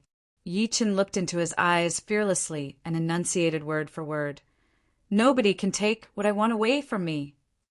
Gu Shaoquan walked to Yi Chen and stared at him from a close distance. He said with a scoff, "What a coincidence. Nobody dares to say no to what I want. I'm taking it today." "You can't take it away," Yi Chen said coldly. Gu Shaoquan chuckled. "Try me." Yi Chen looked straight at him. "Try me. Chen Hozi, give it to me now. I have money. I'll give you 5,000. Gu Shaoquan smiled instead of being mad. Chen Hozi was over the moon. He walked over and handed the bag to Yi Chen with excitement written all over his face. Yi Chen grinned. "Chen Hozi, I'll ask you one last time. Do you still want the rules?" Chen Hozi stopped walking and revealed a smile that was uglier than crying on his face. "There's a rule in the antique world. After the buyer and the seller come to an agreement, the other buyer can't interfere. The seller can't break the agreement unless the original buyer backs out. I've already given you the money earlier. However, you didn't give me the item. Everyone around here can see it." A ferocious aura exploded from Yi Chen's body. "So, Chen Hozi, are you trying to break the rules?" The antique world was equivalent to the market in the cultivation world. There was such a rule in the market too. Otherwise, how could the business be run if everyone broke the rules with their power? Chen Hozi fell to the ground with a thud, his face extremely pale. Yi Chen was right. There was indeed such an unwritten rule in the antique world. In layman's terms, it was first come, first served. Indeed, the item was in his hands. He could ignore what Yi Chen said and sell it to Gu Shaoquan directly. However, that would mean that Chen Hozi, was a man of his word. His reputation would be ruined, and he would not be able to survive in the antique world in the future. Chen Hozi's expression changed a few times. He said after taking a deep breath in, "Brother, I'll give you the item." "I, Chen Hozi, admit defeat." Gu Shaoquan, who was standing aside, was enraged. "Chen Hozi, Gu Shaoquan, are you trying to break the rules too?" Yi Chen took a step forward and looked at him in a threatening manner. The aura on his body was unshakable like a mountain. You. Gu Shaoguan panicked. You piece of trash. Yi Chen interrupted him first. Apart from bullying the weak with your family background, what else can you do? In this world, no matter how much power and wealth the Gu family had, so what? Can you suppress everyone here? Rules are rules. Of course, if you insist on breaking the rules, then I won't have to either. Because nobody can take away what I, Yi Chen, have set my eyes on. At that moment, a ferocious gleam flashed through Yi Chen's eyes. He was extremely domineering, shocking the people around. One must know that Gu Shaoguan was the young master of the Gu family. Gu Shaoguan glared deadly at Yi Chen as his face turned pale. He was breathing heavily through his nose. That went on for approximately 10 seconds. He suddenly laughed out loud and scoffed. Bumpkin, I know the rules better than you do. It's yours now. I can't believe that I fought a bumpkin like you over a piece of trash. Now that I think about it, it's really beneath me. Only a bumpkin like you would spend 200 yuan to buy a piece of trash that nobody would want even if I gave it to you for free. A bumpkin is a bumpkin. Gu Shaoguan took off the pear yellow bracelet from his left hand as he spoke to this point. He said as if he was showing off, Do you know what this is? This is an old item that belonged to a third-rank minister during the Chongjin era of the Ming dynasty. You won't be able to buy a single bead on it, even if you spend your entire life. Chun Hozi's eyes turned green. He went forward to look at the bracelet carefully and said in disbelief, Gu! Young Master Gu! Could this be the one that was sold for 1.8 million at the auction a while ago? Exclamations came from the crowd as soon as he was done speaking. You're smart, brat. Gu Shaoguan responded in an extremely arrogant manner. He looked coldly at Yi Chen, trying to see something on his face such as shock, envy, and regret. Oh! However, Yi Chen merely responded expressionlessly. Oh! The smile on Gu Shaoguan's face froze. He took off the thumb ring on his hand in rage and said, This was worn by He Chun during the Qianlong Emperor of the Qing dynasty. Do you know how much it's worth? 3 million yuan. The crowd gasped again. Chun Hozi's eyes were green like a wolf that had been starving for a few days. Oh! Gu Shaoguan was going crazy facing Yi Chen's coldness. He felt like he had punched the air. He tore the big gold necklace on his chest while his eyes were red. He kissed the longevity lock and said, Bumpkin, I'll show you my most valuable item. This is the longevity lock that the Ming Guangzhong Emperor, Zhu Changluo, ordered the craftsman to make for the third prince, Zhu Yuji. The third prince was given the title of Prince Qi Si after his death. Oh! Yi Chen responded again. Gu Shaoguan shouted, You're courting death! Chapter 10. Gu Shaoguan was shocked. He looked at the longevity lock in his hand immediately and said with a scoff, Are you saying that my longevity lock is a ferocious weapon? Why? Yi Chen chuckled and said, Because I can smell the corpse stench on it from far away. Because it's been worn by a dead man for over 400 years. It's been corroded by corpse water and rotten flesh. I'm not scared. Don't King scare me. Gu Shaoguan shuddered by instinct, but he pretended to be calm and glared at Yi Chen angrily. Scare you? Do you think you're worthy of that? Yi Chen smiled in disdain. You said that Ming Guangzhong Zhu Changluo made this longevity lock for the third prince, Zhu Yuji. Let me ask you, how old was Zhu Yuji when he died? Gu Shaoguan was completely dumbstruck. Other than eating, drinking, and having fun with women, how would he know anything about this? Not only him, but even the lackeys behind him were also confused. Let me ask you again. What's Zhu Changluo's name? How did he die? Gu Shaoguan had no idea what Yi Chen was asking. He could not help but say angrily, Don't talk nonsense with me. What does this have to do with my longevity lock? Dumbass! You piece of trash! Yi Chen's extremely cold voice came, making Gu Shaoguan look terrible. Just when he was going to flare up, he heard Yi Chen speak again. You said that Zhu Yuji was the one who wore your longevity lock, but Zhu Yuji died when he was only 7 years old. Ming Guangzong, Zhu Changluo, was also known as the 1-month emperor. He wanted to rule the world when he first ascended to the throne, but he died suddenly after only a month. The father and son died one after another, and their resentment soared. Since the tomb was robbed and their bones were exposed in the wilderness, the resentment transformed into a resentful dragon that was absorbed by the longevity lock.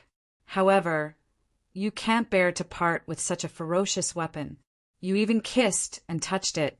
You have no idea that the resentment has already entered your body and is slowly corroding it. If not for your ancestors' blessing, the grass on your grave would have been 15 feet tall. What right does a piece of trash like you have to shout in front of me? As Yi Chen spoke, the crowd went into an uproar. When they looked at Yi Chen again, there was a hint of admiration in their eyes. Who was this person? How did he know so much? Gu Shaokuan screamed in horror. He hurriedly threw away the golden lock in his hand and took out a tissue to wipe his hands. He wished he could wipe off a layer of skin. Who exactly are you? Gu Shaokuan glared at Yi Chen with his eyes wide open. Horror filled his face. He had lost a lot of face today. Yi Chen placed his hands behind his back and said emotionlessly, I'm someone you can't afford to offend. Kill him for me. There is no one in Tiannan City that I, Gu Shaokuan, cannot afford to offend. Gu Shaokuan immediately exploded. His entire face was as red as paint. The few lackeys shrieked in rage and charged at Yi Chen without any explanation. Chun Hozi wanted to cry, but he had no tears. Never had he thought that a worthless item would trigger such an incident. To him, Yi Chen, the reckless young man, was dead meat. It was not that he could not bear to kill him, but he was worried that he would have to bear the responsibility later. However, he looked like he had just seen a ghost. Facing the 5 people's attack, Yi Chen did not run. Instead, he took the initiative to walk up and slapped one of them. As 5 slaps were heard, the few of them who were so excited as if they had taken Viagra earlier were moaning on the ground in the blink of an eye. It was like slapping a mosquito. His face hurt just by listening to it. F***CK. Chen Hozi rubbed his eyes in disbelief. He was so shocked that he could not help but curse. What a man! He's a real man. Master Gu had kicked a steel plate this time. The crowd gasped. Gu Shaokuan was so scared that he almost peed his pants. Just when he was going to run, joy appeared on his face all of a sudden. He looked behind Yi Chen and said, Sister, help me. Yi Chen turned his head to look and saw the crowd making a path slowly. 3 people were walking over at a high speed. There were 2 men and a lady. The one leading was a lady in black training attire. She had delicate features and a capable aura. Meanwhile, there was an old man in his 60s and a young man with a buzz cut and a singlet behind her. It's Ms. Gu Yingying and Old Master Gu. Nobody knew who shouted, but the crowd went into an uproar. The 2 important people of the Gu family were here. Even the big boss, Old Master Gu, was among them. Chun Hozi could not stop shuddering in fear. Yi Chen expressionlessly watched the people approaching. Gu Shaokuan pointed at him and said, Sister, Grandpa, this brat bullied me. You guys must avenge me. Gu Yingying glanced at the few people lying on the ground. Subsequently, she said to Yi Chen coldly, Did you beat them up? I did. So what? Yi Chen remained unmoved with his arms behind his back. Gu Yingying smiled instead of being mad. So what? I'll just beat them up. As soon as she was done speaking, she shouted and quickly kicked Yi Chen with her middle leg. She turned her shoulder, swung her waist, twisted her hips, lifted her buttocks. The series of movements were unusually clean. She was well versed in martial arts, yet she was different from it. There was a faint force in her movements. Gu Shaokuan, who was standing aside, could not stop smirking. Bumpkin, you're in for it now. He knew his sister very well. She was a martial arts fanatic, especially after her grandpa's guidance. 8 to 10 regular hunks were no match for her. The old man in his 60s far away frowned. This girl should have just taught him a lesson.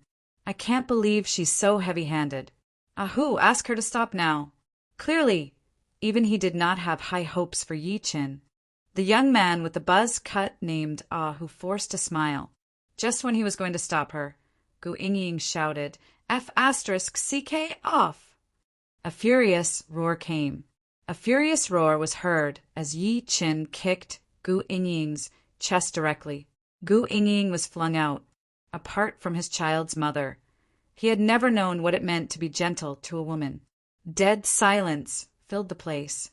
Gu Shaoquan was so shocked that his eyeballs almost fell out. How is that possible? Ahu was shocked at first. Then he pulled out his gun by instinct. The moment he pulled out his gun, a force hit his hand. Ahu's hand shook intensely. Then he could not help but kneel on one knee onto the ground. Horror filled his face. Attacking through the air? This technique. Yi Chin looked at him coldly. His voice was chilling. Don't force me to kill you. Is this true energy release? Attacking through the air? The old man's pupils shrunk, and he felt something sweet in his throat. At that moment, Gu Yingying, who was thrown out, stood up and charged at Yi Chin again. Her pretty face was embarrassed and enraged because Yi Chin had kicked her chest earlier. Yingying, stop now. Don't be rude to the master. The old man in his 60s had a change of expression and stopped her immediately. Gu Yingying's beautiful eyes were filled with rage. Grandpa, move away. How can I kick her? Not only that, you used so much force. She's still hurting now. Shut up.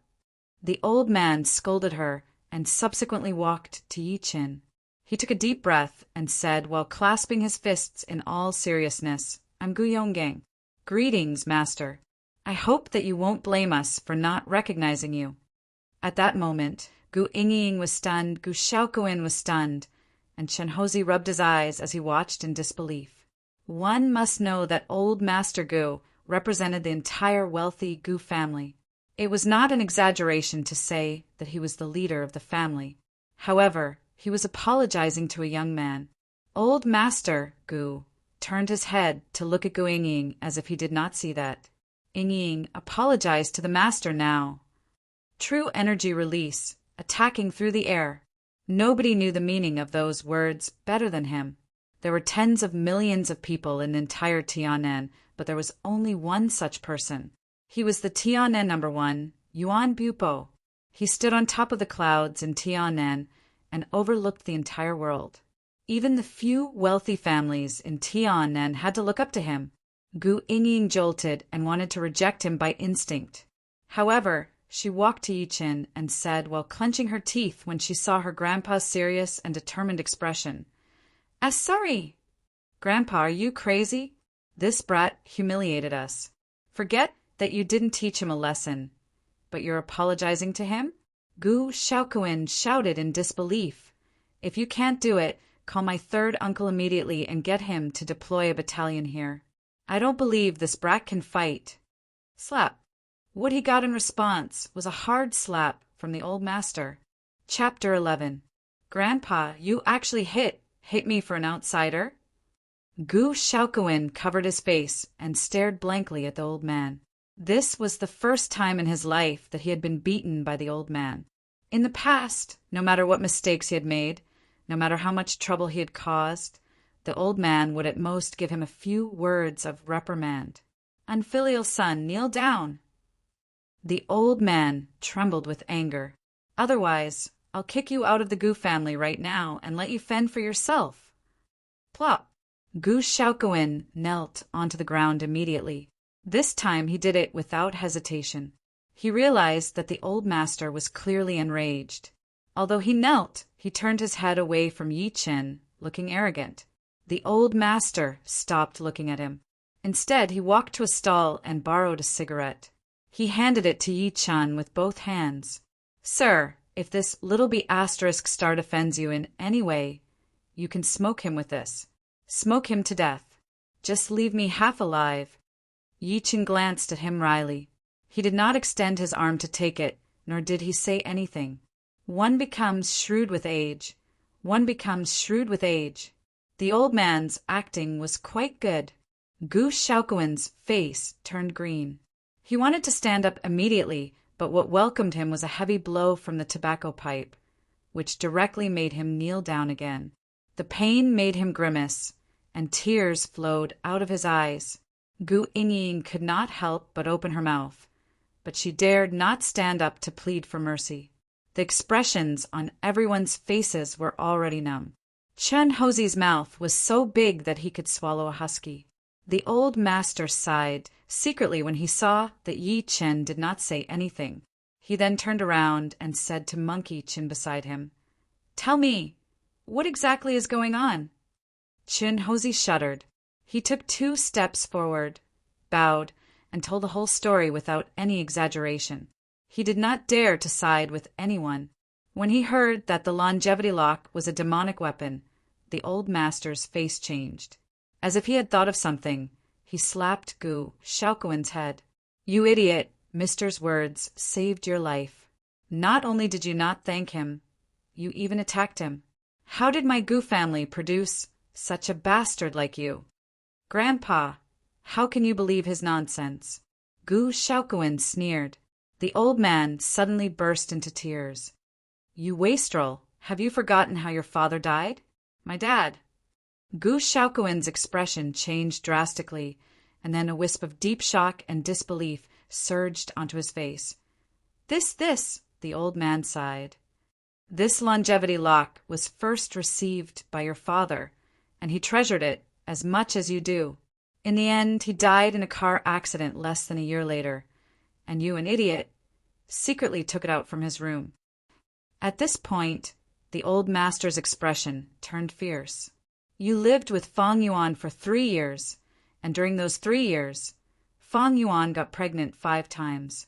In the end, she miscarried all of them. Haven't you realized anything yet? It's all because of this longevity lock." As the old master's voice fell, Gu Shaoquan slumped to the ground as if he had been struck by lightning. His mind was buzzing nonstop, and he was no longer as arrogant as before. He had been married for 3 years, but he had never had a child. His wife had gotten pregnant 5 times, but she miscarried for no reason each time. The oldest fetus was even 7 to 8 months old. The Gu family had hired many famous doctors to diagnose it. They had also gone to major hospitals in the country and abroad. They had even prayed to Buddha in temples, but it was useless. He had never thought about that in the beginning. However, after connecting the dots between Yi Chen and the old master's words, he felt like he had been enlightened. Not only did his beloved longevity lock kill his father, but it even caused his children to die in their wombs. How was that a longevity lock? It was clearly a death lock. Most importantly, his wife, Fang Yuan, seemed to have gotten pregnant again last month. Gu Shaoquan gulped as he thought to this point. He knelt before Yi Chen one step after another. He placed his head on the ground and said while sobbing, "And master, sir, I'm sorry. I looked down on you. As long as you can forgive me, you can punish me however you want. Gu Shaoquan won't frown at all." He slapped himself as he spoke, and he used a lot of strength. The people who were watching from the side were dumbfounded. "I'm begging you to forgive this disappointing grandson of mine, sir." The old master was about to kneel as tears streamed down his face. However, he realized that he could no longer kneel as he was halfway there. It was as if a pair of invisible hands were holding him up. He was secretly horrified. Was this the power of a master? "You don't have to do this, old general." Yi Chen shook his head and looked at Gu Shaoquan. "You should be glad that you have a great-grandfather. I've been on the battlefield for half of my life, and I've killed countless enemies. This is a merit for the country and the people. That's why I've arranged a blessing for you guys. It's also because of this blessing that you've survived until now. Now, give me the longevity lock." Gu Shaokuin was overjoyed to hear that. He got up and picked up the longevity lock from the ground before handing it to Yi Qin respectfully. The old master could not help but say, "Sir, this longevity lock." In reality, he wanted to say that since the longevity lock was a demonic weapon, it should be destroyed. "Don't worry about it. Just watch." Yi Chen smiled and stretched his arm out to point at the longevity lock. A golden spiritual energy gushed into the longevity lock directly. 2 dragon roars came from the longevity lock. There was resentment, indignation, and sadness in the roars. They seemed to be trying to break free. The old master, Gu Shaokuin, and the rest were horrified. The sound sent chills down their spines, especially Gu Shaokuin. If he was still indignant earlier, he was completely convinced now. Even his expression was filled with admiration. "I'm the Heavenly Emperor, the Emperor of all immortals. How can I allow a tiny, resentful dragon like you to behave atrociously in the mortal world? Even if you were the Emperor when you were alive, you have to worship me when you see me. The great Ming dynasty has fallen." Yi Qin secretly scoffed. He lifted his arm again to release spiritual energy. The roars in the longevity lock faded gradually, and eventually everything returned to silence. Subsequently, a shocking scene appeared. A faint black energy slowly came out of Gu Shaokuin's head. The black energy disappeared as soon as it rose into the air, and he looked much better. Gu Shaokuin looked at himself and was pleasantly surprised. "Grandpa, sir, I feel much better now." "Thank you, sir." The old master bowed in utmost seriousness. Gu Shaokuin only snapped back to his senses then. He knelt hard. "Thank you for saving my life, sir. However, can you save my wife too? She and the baby in her belly are innocent. I'm shameless enough to ask for your help, sir. Just tell me what you need." "My Gu family will do anything for you," the old master begged with passion written all over his face. Yi Qin frowned and said after a few seconds of silence, "Do you have a pen and paper?" Yes. Gu Shaokuin was over the moon. He looked at Chen Hozi, who was standing aside immediately. Chen Hozi found a pen and paper, while clumsily. He then passed the bag with the black lump to Yi Qin. He looked like he was trying to suck up to Yi Qin. "Sir, I'm not feeling well too. I only have 3 seconds when I'm doing it with my wife." Puffed. Gu Yingying laughed out loud while her cheeks were blushing. The old master was stunned while Gu Shaokuin's lips twitched hard. He glared at him. "You've been masturbating too much, and that's why you're withering. You need to see a Chinese doctor." Chen Hozi looked awkward. Yi Qin took the pen and paper without saying a word.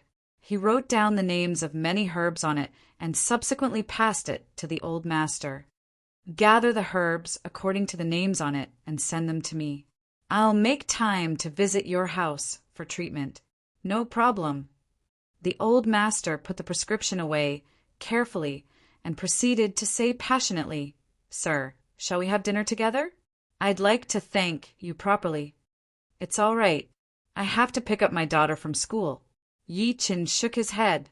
It was the afternoon in the blink of an eye. Meng Meng should be out of school soon. The old man nodded in disappointment. "Okay. Ahoo. Drive Sir back personally and write down Sir's contact information." The young man with the buzz cut named Ahu nodded. Gu Shaokuin took out a bank card and shoved it into Yi Chen's hand. He said, while smiling, "Sir, there's 10 million yuan in here. The password is the last 6 digits of the card number.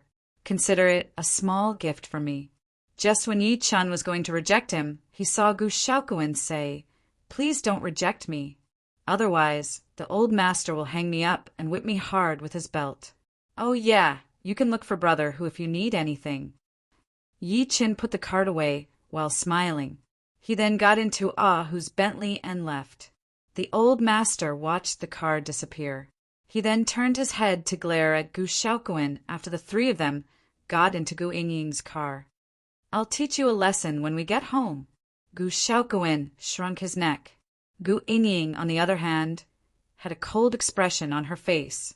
Clearly, she was still holding a grudge against Yi Qin for kicking her chest earlier. The old master comforted her, seeming to have guessed what she was thinking. "Don't do anything stupid, little girl!" "Grandpa, I can't take this lying down," Gu Ying said while clenching her teeth in hatred. She had grown up, her family background aside. Her beauty alone made her the center of attention no matter where she went. Yi Chun was the first person to treat her like that. She clenched her teeth as soon as she recalled that a certain part of her body was still hurting. The old master said in all seriousness, "You have to even if you can't take it lying down. It's your brother's fault today. You attacked him without understanding the situation. You're being unreasonable. Moreover, Sir saved your brother's life despite what you did. I'll fight him one-on-one sooner or later." Gu Ying stomped her feet angrily. "One-on-one?" The old master forced a smile. "Sir's ability is beyond our imagination. I'm afraid that he's the only one in the entire Tianan who can do that. Grandpa, is he really that powerful?" Gu Ying was a little unconvinced. After all, Yi Chen looked like he was only 30 years old. Even if he had been practicing martial arts since he was in his mother's womb, he should have only been 20 to 30 years old. The old master stopped smiling and said in all seriousness, "Do you think a martial Dao master is powerful? I've been practicing for half my life, but I've only just unblocked my conception meridian." Gu Ying's pretty face had a slight change of expression, but she said nothing more. "What a pity." The old master sighed in deep thought. Gu Ying was confused. "What's a pity, Grandpa?" "It's a pity that Sir has a kid. Otherwise, I'd be planning to marry you off." The old master looked lost. Chapter 12. At the little Swan Kindergarten in Tianan City. It was rush hour at the moment. As the bell rang, cute little faces walked out of school one after another. Meanwhile, many parents were standing at the entrance to pick up their children. Yi Chen stood aside and watched the group of children carefully with his eyes wide open. He was afraid that Meng Meng would be among the crowd and miss him. He had never picked up a child from school before. Never had he thought that it would be so heartwarming and nerve-wracking. Perhaps this was what it felt like to be a parent for the first time. Who asked for Yi Chen's phone number after sending him there? Yi Chen recalled that he had just returned and did not have anything. So he got Ahu to bring him to the ATM nearby to withdraw some money. He then bought a phone and a SIM card. He then called his mother to tell her that he was coming to pick Meng Meng up. He would be lying if he said he was not envious of the other children acting like a spoiled child to their parents.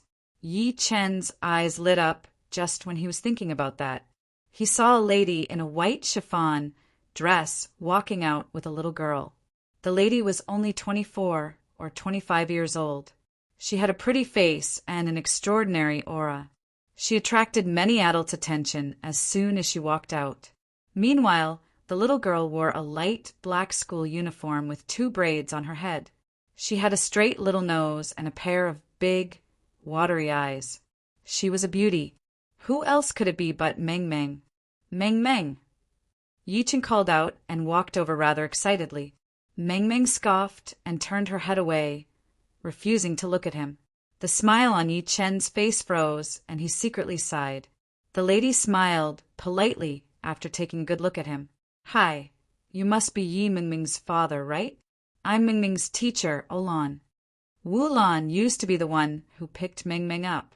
However, Wulan had called her today, saying that Yi Chen was picking up the little girl. Therefore, Olan recognized Yi Chen as soon as she saw that he looked similar to the little girl. "Hi, Ms. Oh."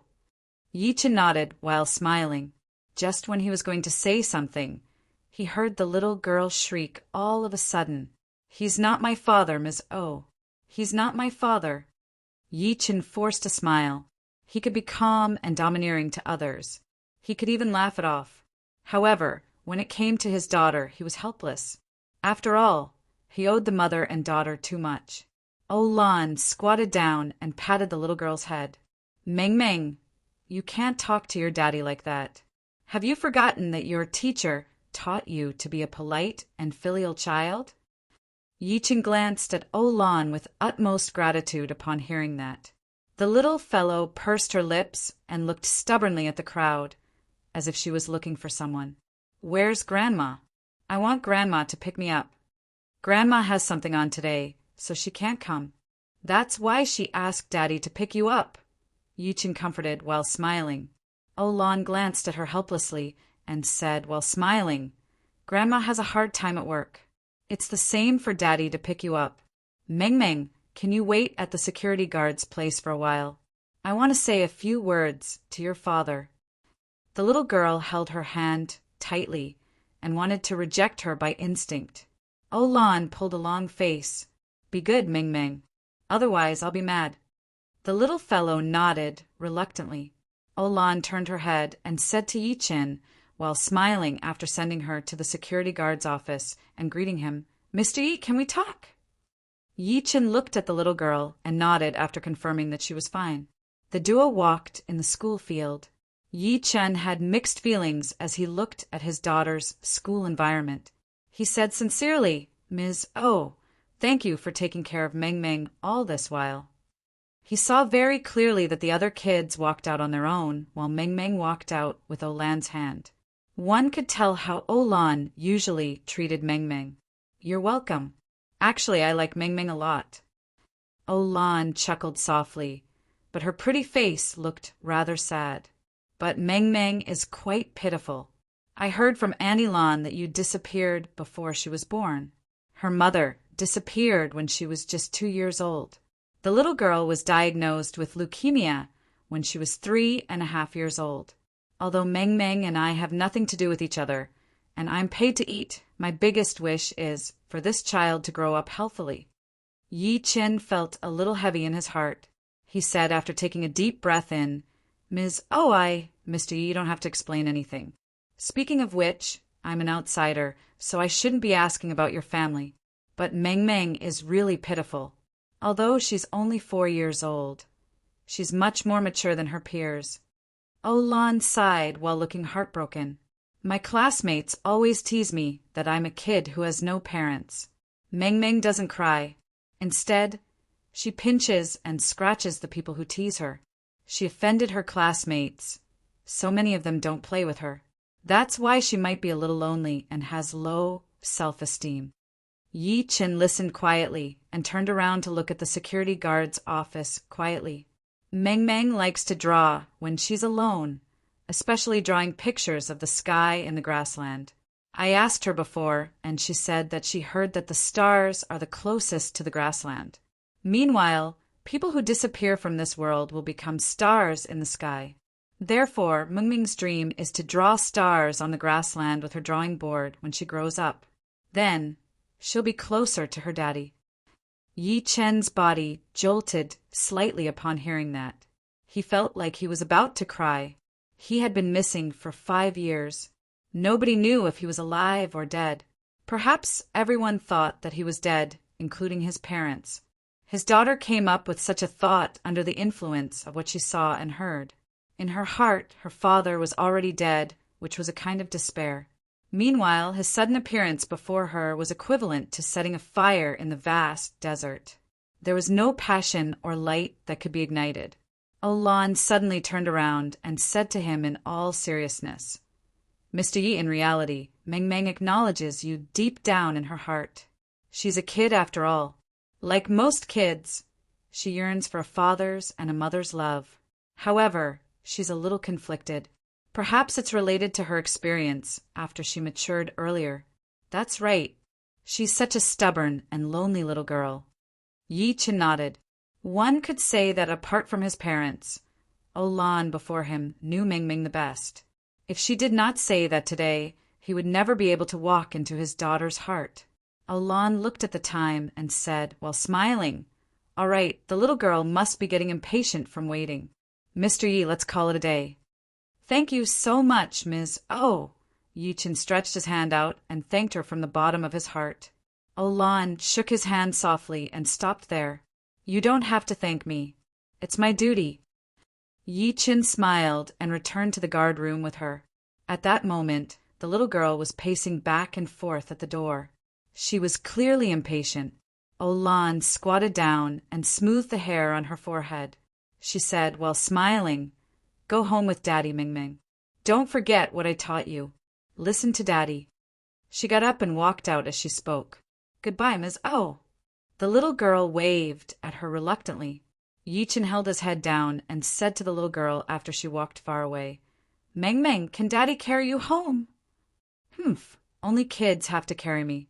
I'm not a kid." Meng lifted her chin proudly and walked in front. Yichen followed her immediately, afraid that she would fall or be hit by the cars on the road. When they passed by the entrance of a supermarket, the little girl turned her head to look at the beautiful goat cartoon bag in the window by instinct. There was a hint of eagerness in her eyes. Chapter 13. Yichen squatted after taking a deep breath in. He tried his best to be as tall as the little girl and asked while smiling, Meng, do you like this bag?" "I don't. It's so ugly and expensive." The little girl shook her head in disdain, but she could not move her eyes away no matter what. Yichen smiled guiltily and walked into the supermarket while holding her hand. There was a lady cashier sitting at the cashier's counter. Yichen walked straight to the display window while holding the little girl's hand. He said to the lady cashier who was following him, "How much is this bag?" "Sir, this is custom made by DreamWorks Animation. I'm afraid the price is a little." The lady cashier took a good look at Yichen and said, while smiling unnaturally, "Just tell me how much it is." $8.88. Yichen nodded. "Please pack it up for me." "It's too expensive. I don't want it." The little girl shook her head and walked out as she spoke. "Grandpa and Grandma work hard to earn money. They have to buy medicine for me. My bag isn't broken yet, so I can still carry it." Yichen sniffled. Meng, Daddy has money. Daddy can afford it. Daddy will earn money to support you guys, okay?" The little girl looked at Yichen quietly. A few seconds later, tears rolled down her cheeks all of a sudden. "I'm sick. I'm dying. It's useless to buy it." Yichen's brain short-circuited at that moment. He looked at her blankly, feeling shaken. Are these really the words of a 4-year-old child? The lady cashier stood aside and watched the scene before her quietly. "I know that I'm sick, and I'm very sick. My classmates say that I'm a money loser and that I have to spend a lot of money. Both Grandma and Grandpa are lying to me." The little girl held back her tears and said weakly, "Grandma and Grandpa are old now. They're always being bullied by bad guys to earn money for me to treat my illness." Yichen sniffled. Meng, Olan was right. There were too many things hidden in the 4-year-old girl's heart. Although she didn't know what leukemia was, she knew that it was very difficult to treat. Even her grandparents couldn't cure it, even if they risked their lives. The little girl subconsciously took a step back and stubbornly bit her lips. "I'm very sad. I don't want Grandpa and Grandma to work hard. I don't want Grandpa and Grandma to spend money on me. I'm not afraid of death. I only miss Mommy. I can't even remember what Mommy looks like." The female cashier secretly wiped away her tears and quietly retreated to the door, leaving the father and daughter alone. However, Yichen could not hold it in anymore. He carried the little girl in his embrace and said, while choking despite her resistance, "Trust Daddy, Ming. You won't die. Daddy has a way to cure you. Even if I die, I'll go to hell to get you back. Not only will I cure you, but I'll also bring you to see Mommy safely." Hearing the word mother, the little fellow no longer resisted, and a glimmer of light bloomed in his dim eyes. Mother? Could Meng still see her mother? Will Mommy not want me anymore? Yes, I'll definitely see Mommy. Daddy promises that day won't be too far away. Yichen knelt on the ground and hugged the little girl tightly. He said, while patting her head softly, "Mommy won't abandon you too. She loves you so much." The little girl wiped her tears and looked at Yichen with hope written all over her face. She was rather nervous. "Pinky promise?" "Sure, Pinky promise." "Pinky promise. Don't change for 100 years. Yi Chin smiled through his tears. He extended his finger and hooked it with hers. The little girl looked down at her broken little white shoes and said all of a sudden, "Daddy!" Huh. Yi Chin nodded while smiling. Subsequently, his expression froze as he looked at her in disbelief. "Debbie, what did you call me just now?" "Daddy." The little girl's head was hanging so low that it almost touched her chest. She was as shy as a little quail. "Great, great, that's great." Yi Chin felt a great rush of blood rushing to his head. He had goosebumps all over his body. He stood up and picked the little girl up after saying "great" 3 times. He was so excited like a child. "Meng Meng called me Daddy. Meng Meng called me Daddy. Daddy, you're suffocating me." The little girl coughed a few times and twisted her body uneasily. I'm sorry. Yi Chin put her down immediately and squatted down nervously. "Is Daddy hurting you? Let me take a look." The little girl snickered and took the initiative to jump into his embrace this time. She hugged his neck with both of her hands and could not stop giggling. "Daddy is a silly dear. I'm fine. Daddy, let's go home now. Otherwise, Grandpa and Grandma will be worried." "Sure, let's go home. Let's go home." Yi Chin picked her up and walked to the cashier while beaming. He took out his wallet and counted 900 yuan for the female cashier. After the female cashier gave him the change, he carried the little girl and was about to leave. "Sir, wait." The female cashier's voice came from behind. Yi Chin turned his head to see the female cashier walking over with a half-meter tall Winnie the Pooh. She smiled sweetly at Meng Meng. "Little girl, this is for you." The little girl's eyes lit up. However, she shrunk into Yi Chen's embrace and said timidly, "Sister, we don't have any money." The female cashier snickered. "This is for you. It's free. Isn't this a little inappropriate? Why don't I buy it from you?" Yi Chen said in embarrassment. After all, the cashier worked for the supermarket. Her salary would be deducted if she gave the customer something without permission. The female cashier seemed to have guessed his thoughts. She glared at him and waved her hand. "This supermarket belongs to my family. I'm the only daughter of the old man. Don't talk about giving me a teddy bear. Even if I burned down this store, the old man would have nothing to say. So please accept it." Yi Chin could only look at the little girl in his embrace. The little girl hesitated, but she eventually could not resist the temptation of the Winnie the Pooh. She extended both of her arms and hugged it. Her mouth was so sweet as if she had just eaten candy. "Thank you, sister. You're so beautiful. You're so smart." The female cashier touched her face while smiling. "Thank you." Yi Chin thanked her and walked out of the supermarket while carrying the little girl. He arrived at Jinyang District over half an hour later. The little girl struggled out of his embrace and said to the residents who were passing by while blushing, "Grandma Wang, this is my daddy. Grandma Wang, this is my daddy. Grandpa Chin, my daddy is picking me up from school. Fatty, if you dare to say that I don't have a daddy again, I'll beat you up. Don't go home crying and snitch on me." Yi Chen looked at the little girl who was showing off her daddy with a gentle expression. He felt warm inside. His daughter had finally acknowledged him. That was the happiest thing there was. He lifted his head to look north and mumbled to himself, "Yuhan, our daughter has finally acknowledged me. She even said that she misses you. Wait for me. I'll come to you after I treat Meng Meng's illness." Night fell. After his parents carried Meng Meng back to her room to sleep, Yi Chan returned to his room. He lifted his hand to set up a soundproof barrier. Subsequently, he took out the black lump the size of a walnut that he had bought from the antique market and began studying it carefully. A while later, he could not help but feel a little disappointed because the thing could block divine consciousness from entering. It was not affected by external forces at all. Could it be a spiritual seed? Otherwise, why would the immortal drift bottle react? One must know that the immortal drift bottle did not even budge when faced with the immortal medicine. Yi Chin frowned and secretly made up his mind after putting the thing away. He would use the mysterious green liquid in the immortal drift bottle to ripen it on the night of the full moon. He wanted to see what this thing would grow after it was ripened. It was a sleepless night. In the next 2 days, Yi Qin spent all his time with his daughter. He would send her to school in the morning and pick her up from school in the afternoon. The relationship between father and daughter was growing rapidly.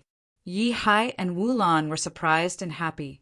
However, they were sad to find out that they had fallen out of favor with their precious granddaughter. Mengmeng Yi Chun was waiting. He was waiting for the news from the Gu family. The medicine list that he had written for the Gu family back then also included the ingredients for refining the Qi blood pill and the rebirth pill for Mengmeng. That was also the reason why he had agreed to treat Gu Xiaokong's wife. After all, the Gu family was powerful, so it was much easier for them to find herbs than him. Chapter 14. The main purpose of second uncle's call was to inform Yi Qin that Yi Wen's company would start hiring today. He also said that Yi Wen would be waiting for him downstairs and asked him not to be late. Yi Qin forced a smile. Actually, he did not want to go to work at all. Firstly, if he went to work, he would not have much time to accompany Mengmeng. Secondly, he wished that he could spend every minute and every second on training. However, second uncle had good intentions, and Dad also wanted him to live a normal life. At the same time, downstairs of Block B of Chaoyang District, an unusually eye-catching Camaro was parked on the side of the road. The cool lines of the supercar and the eye-catching yellow paint made the passers-by look at it. Bumblebee was known as the low-spec version of Lamborghini. Even if it was just a low-spec car, the starting price would still be around $400,000 to $500,000. In this neighborhood, it was still considered a luxury car. A man and a woman stood in front of Bumblebee. The man was about 26 or 27 years old. His facial features were handsome, and he was tall and handsome. He was dressed in a well-ironed suit, and his left hand, which was in his pocket, was shining with a golden light. It was a Vacheron Constantine. The woman was wearing a beige professional suit and had light makeup on her face. She was tall and slender, and a pair of nude-colored stockings accentuated her long legs. She looked like an elite in the workplace. The man lowered his head and looked at his watch. Then he threw a piece of betel nut into his mouth and sneered. "Wen, this cousin of yours is quite a big shot. He made us wait here for a long time." "Stop talking, Lu Feng. I'm dying of annoyance," Yuan complained impatiently. She frowned hard as resentment filled her stomach. Dad was really too much. Why did he have to be so nosy? In this day and age, wasn't finding a job based on one's abilities? So what if he relied on his connections? If the other colleagues in the company knew that I used my connections to help my relatives, I would not be able to face them. Lu Feng comforted him with a smile. "Don't worry, I've already talked to my uncle. That kid definitely won't pass the interview today. If you didn't stop me, I'd really like to show him the power of Wing Chun that I've just learned. Sorry, I'm late." As an apologetic voice came, Yi Wen and Lu Feng lifted their eyes to look behind them. An ordinary-looking young man in a suit walked over. Yi Wen was stunned at first, but her face subsequently turned pale. She realized that the suit Yi Chen was wearing was neither fish nor fowl. Not only did it look old, but it was also a small size. The sleeves were a few centimeters short. I don't know which trash can it came from. If the female colleagues in the company saw it, they would laugh at me to death. Yi Chen said to Yi Wen with a smile after he walked closer, "Sorry to keep you guys waiting." Due to the fact that he had cultivated the body refining technique, his body had become a lot more muscular. Before he went out, he put on his suit from a few years ago only to find that it didn't fit. Things were urgent, so he didn't have time to change it. All right. Don't say any more. Get in the car."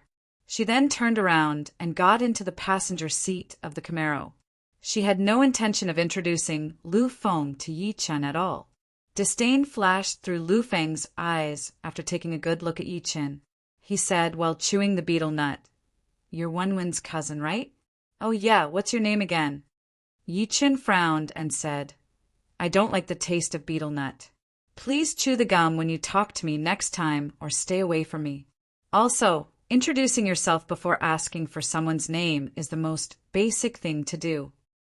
The smile on Lu Feng's face froze a little. Subsequently, he said while grinning, "You have character. I like it. I hope that we can be colleagues in the future." He emphasized on the word can. "Let's go, Lu Feng." Yi Wen, who was in the car, could not help but urge.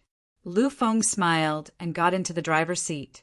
Yi Chen opened the door and sat at the back.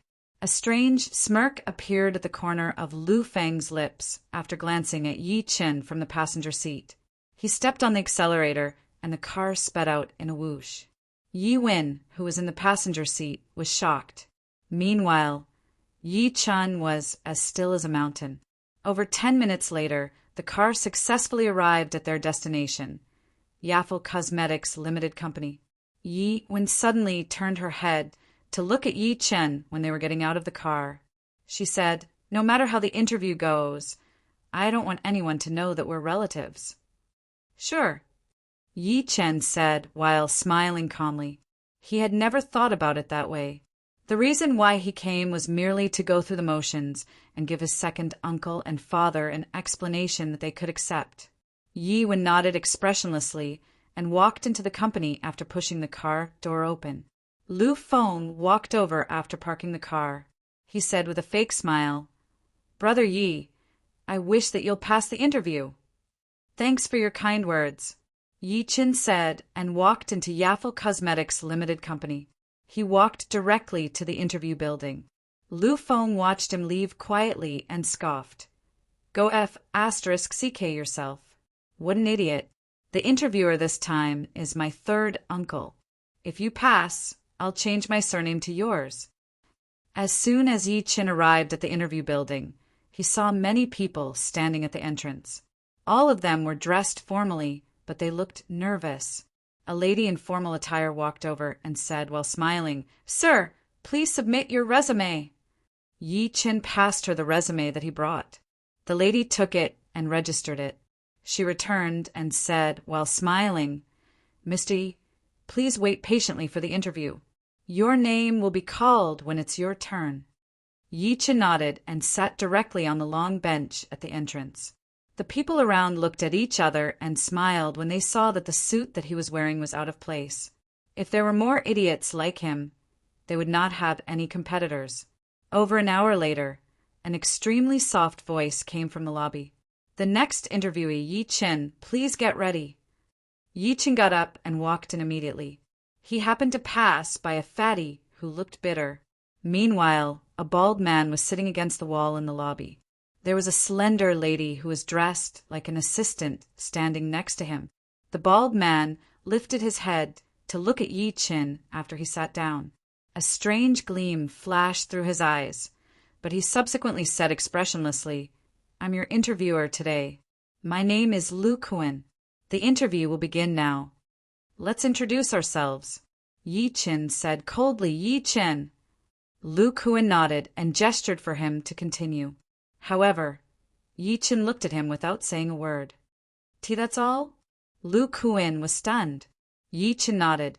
At that moment, Lu Kuan's expression turned grim. "Are you sure you're here for an interview? Not only do I want to know who you are, but I also want to know about your work experience, education, and characteristics." The lady who was standing next to him could not help but look at Yi Chen again. She was shocked. This interviewee today is quite the show-off. Yi Chen smiled calmly. "Everything that you want to know is written on my resume. Why do you still need me to introduce myself?" The lady snickered. She was amused, and her breasts were heaving up and down. She stopped laughing immediately when she noticed Lu Kuan's cold stare. She looked like she wanted to laugh, but did not dare to. "Why you?" Lu Kuan was furious. He wanted to ask Yi Chen to scram by instinct, but he stopped when he was about to speak. He suddenly recalled that his nephew, Lu Feng, had specifically told him not to let this brat pass the interview. Instead, he had to humiliate him. Isn't it too easy for him to ask him to scram now? Lu Kuan took a deep breath as he thought to this point. he said while suppressing his rage. Sure, I won't ask about the information on your resume. I'll ask about something else. At the same time, footsteps came from the door. It seemed like someone was passing by. Lu Kuin's eyes lit up at the moment. He pointed at the door and asked, "What was that person wearing earlier? If you can answer that, I'll pass you right away." The lady who was standing next to him looked at Yi Chen sympathetically when she heard that. It's hopeless. Even she, who was known to be good at reading people's expressions, could not answer such a tricky question. In such a formal interview, the interviewee's focus would be on communicating with the interviewer. How would he notice who was passing by the door, whether it was a man or a woman, or what they were wearing? Does this question have anything to do with my interview? Yi Chen asked expressionlessly.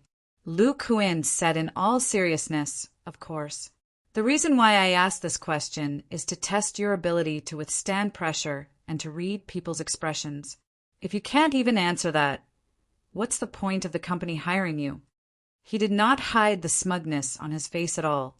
"Let's see how arrogant you are now." In reality, even he could not answer the question himself. Yi Chen smiled and said nothing. "Scram. Ask yourself what you're capable of during the next interview. A piece of trash like you isn't even qualified to guard our company's door." Lu Kuin smiled in disdain and lifted his eyes. Next. Chapter 15. Lu Kuin raised his brows and said in disdain, "I'm sorry if you're begging me to give you another chance. I'm very busy. Did I say that I can't answer that?" Mockery appeared at the corner of Yi Chen's lips. The person who walked by earlier was a lady. She's 168 centimeters tall and has long hair. She's wearing a light black professional suit with a pair of black leather straps and a pair of tassel heels. Oh, yeah, her measurements are 89, 62, 2 and 90. 7. She's wearing a red lightning bra with padding on her chest, which is what you guys call silicone. The smile on Lu Kuin's face froze as soon as he was done speaking. The smile on Lu Kundang's face immediately froze. Beside him, the personnel girl subconsciously covered her mouth with her hands, her breasts heaving up and down. Did he really say that? Was he making it up? Yi Chen looked at Lu Kuin while smiling. "Do you want me to continue?" "Xiaolin, get that person back. Hurry!" Lu Kuin urged after snapping back to his senses. The assistant glanced at Yi Chen in an extremely strange manner. She then went out to look for the surveillance footage while twisting her tiny waist. After she left, Lu Kuin looked at Yi Chen and secretly scoffed. "Not only do you know what she's wearing, but you even know her measurements and the color and style of her bra. Aren't you being too arrogant? Either you have X-ray vision or you slept with her last night." "Humph. Let's see what else you have to say later." Yi Chen smiled without saying anything. His divine sense was enough to cover a radius of 10 meters. Under his divine sense, nothing could escape his line of sight. Moreover, he could multitask. Soon, Xiaolin returned with an unnatural expression. The people who were waiting for the interview outside were stunned. The person who came was the marketing director, Fangya. She was known as the eunuch maker. There was once a tall, rich, and handsome man who failed to pursue Fangya. He wanted to do whatever he wanted with her because he was rich. In the end, Fangya gave him a kick that ended his family line and sent him overseas for treatment. Lu Kuin's mind was buzzing and he was in disbelief. Fangya's appearance was exactly the same as what Yi Chen had described. How was that possible? Lu Kuin gulped as shock filled his face. "Director Lu, what can I do for you?" Fangya said impatiently. She had just broken up with her boyfriend and her period had come. She was in a bad mood. Lu Kuin nodded, then shook his head. Fangya snorted and said, "If there's nothing else, I'm leaving." When she turned around, Lu Kuin blurted out subconsciously, "Director Fang, what's your measurements? Have you had breast implants?" As soon as he said this, he realized that everyone was looking at him as if he was an idiot. Shit! His heart thumped. Fangya turned around abruptly raised her high-heeled shoes, and gave him a kick. Her pretty face was extremely cold. Despicable, shameless. Lu Kuin was caught off guard and was kicked to the ground, losing all his face. When the others saw this scene, they couldn't help but shrink their necks and swallow their saliva. They thought to themselves that with such a hot temper, he was indeed worthy of the title of eunuch maker. Yi Chen only said while smiling after Fangya left, "May I know if I've passed the interview?" "You're ruthless." Lu Kuin glared at him while clenching his teeth. He was leaving with a grim expression. Yi Chen nodded. "Thank you, interviewer. Oh yeah, I think I saw wrongly. Director Fang doesn't have breast implants. I'm so sorry that you got kicked." Lu Kuin stumbled. At the same time, Yi Wen and a few of her colleagues were discussing outside the interview building. Yi Wen, who was in the crowd, said nothing with a bitter expression. She would look into the interview hall every now and then, seeming to be troubled. Seemingly guessing her concern, Lu Feng, who was standing aside, said while smiling, "Don't worry, Wen. I've talked to my uncle earlier. That guy definitely won't pass the interview." "That's right. Master Lu's uncle is the director of the HR department. He has the power to decide the employee's life and death. As long as he doesn't agree, that cousin of yours won't stand a chance." Another lady named Zhao Qian nodded in agreement. She looked at Lu Feng with passion in her eyes. A bespectacled man hugged the lady next to him and said, Wen, it's not that I want to criticize your father, but since he has such a poor relative, it's better to cut off contact with him as soon as possible. Otherwise, he'll be begging you guys for help every other day." Zhou Kai is right. Wen, you have to be more open-minded.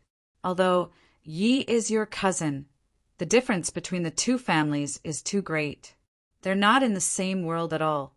When you get together with Lu Feng in the future, the difference will be even greater, the lady in Zhou Kai's embrace advised. Yuan responded absent-mindedly. She was secretly regretting it. "I shouldn't have agreed to let my dad come. Great, everyone is lecturing me now." Fortunately, Lu Feng had already talked to his second uncle. She felt much better now that she thought about it. Even if Lu Feng doesn't interfere, I suppose he won't pass the interview with his behavior, right? I'm doing this for your own good. I don't want your colleagues to dislike you when you enter the company. I'll be stuck in the middle by then. Meanwhile, Lu Feng had a smirk on his face. He secretly swore to himself that he would take a good look at Yi Chen's disappointed face when he came out. He would mock Yi Chen at the same time to teach him how to behave. As the few of them were chatting, they saw Lu Kuin walk out of the interview building. Lu Feng went to him immediately and said while smiling, "How was it, third uncle? That guy didn't pass, did he?" Slap. Lu Kuin slapped him without saying anything. His face was pale. "You idiot, you've screwed me over." The crowd fell into dead silence. Lu Feng was dumbstruck while covering his face. Yi Wen and the rest were dumbstruck too. What exactly happened? That's not right. That's not how the script works. Third uncle, what exactly? Lu Feng could not wrap his head around it. Get lost. Lu Kuin scoffed and walked to the company's clinic angrily. He hated Yi Chen to the core because Fang Ye's kick earlier had caused him to suffer internal injuries. After he left, Zhou Kai gulped and said, What exactly happened?" At that moment, Yi Chen walked out. Lu Feng went to him immediately and said with a fake smile, "Brother Yi, how's the interview?" At such a time, he still had a glimmer of hope in him. "Thanks to you, Brother Lu. I was lucky enough to catch Director Lu's attention. I've passed the interview," Yi Chen said while looking at him playfully. The smile on Lu Feng's face finally froze. How was that possible? This guy really passed the interview. One must know that he had secretly threatened Yi Chen before the interview. He said that if Yi Chen passed the interview, he would change his surname to Yi Chen. Yi Wen had an unnatural expression on her face. She opened her mouth and said calmly, "Congratulations, then." She glared coldly at Lu Feng. What's wrong with Lu Feng? Didn't he say that there's no problem at all? Meanwhile, Zhao Qian, Zhou Kai, and the rest were observing Yi Qin. They then smiled. As expected, Lu Feng was right. Wenwen's cousin looked mediocre and was dressed like a country bumpkin. One could tell that he was a person who had not seen much of the world. However, such a person had passed the interview. A few seconds later, Lu Feng finally snapped back to his senses. He forced a stiff smile on his face. "Brother Yi, may I know which department you've chosen?" Yiwen could not help but prick up her ears. "The sales department," Yi Qin said calmly. Lu Feng was stunned at first. Then he revealed joy on his face. All of the gloominess that he had earlier was swept away. He almost could not help but laugh out loud. "The sales department. Great. I happen to be the manager of the sales department. Yi, we're going to have fun in the future." Lu Feng regained his calm expression from before. He smiled playfully. "Brother Yi, I'd like to welcome you on behalf of the sales department." Yi Qin glanced at him in deep thought. Lu Feng is the manager of the sales department. Yi Wen, who was standing aside, hugged Lu Feng's arm by instinct. There was a faint hint of pride on her face. Yafel was a big company. The sales manager's annual salary was around 150,000 yuan. Including the team's performance and commission, the annual salary would usually be 300,000 to 400,000 yuan. That was what Yiwen was proud of. Her boyfriend had become a department manager in less than 2 years. It was possible for him to become a department director, regional director, or even a branch manager. Meanwhile, you're my cousin Yi Qin. Putting aside the fact that you've wasted 5 years and accomplished nothing, you're even working for my boyfriend now. It's embarrassing. Zhou Kai pushed his glasses and said in a lecturing tone, "You're Yi Qin, right? Since you've joined our sales department, you must listen to all of Master Lu's instructions from now on. Don't drag our team down, and don't embarrass Master Lu." "That's right. Although you're Wenwen's cousin, there's no such thing as family in the company. If you really make a mistake, there's no room for negotiation." Zhao Qian pulled a long face as if she had transformed into the company's upper management. "Oh," Yi Qin responded calmly. "Don't you have anything to say to Master Lu?" Zhang Li, who was behind Zhou Kai, looked stunned. Yi Qin lifted his eyes to look at Lu Feng and asked, "Where's the office?" "It's over there." Yi Wen pointed with a grim expression. Yi Qin nodded and walked to the office. After he left, Zhou Kai could not help but say, "Master Lu, this guy seems a little arrogant. We're reminding him out of kindness, but he's a little impatient. Not only that, but he doesn't respect you, his superior." "That's right. This guy doesn't even know the basic workplace rules." "His EQ is too low," Zhao Qin agreed. Zhang Li thought about it and said, "Could it be that he doesn't respect you because he's Wenwen's cousin?" Lu Feng squinted as he watched Yi Qin leave. He scoffed. "All right, stop talking. I've always been a person who separates work from public. Naturally, I'll reward him if he performs well, but I'll punish him if he doesn't. Yi, let's have fun in the future." Yiwen bit her lip, feeling wronged. Chapter 16. The efficiency of a big company was indeed different.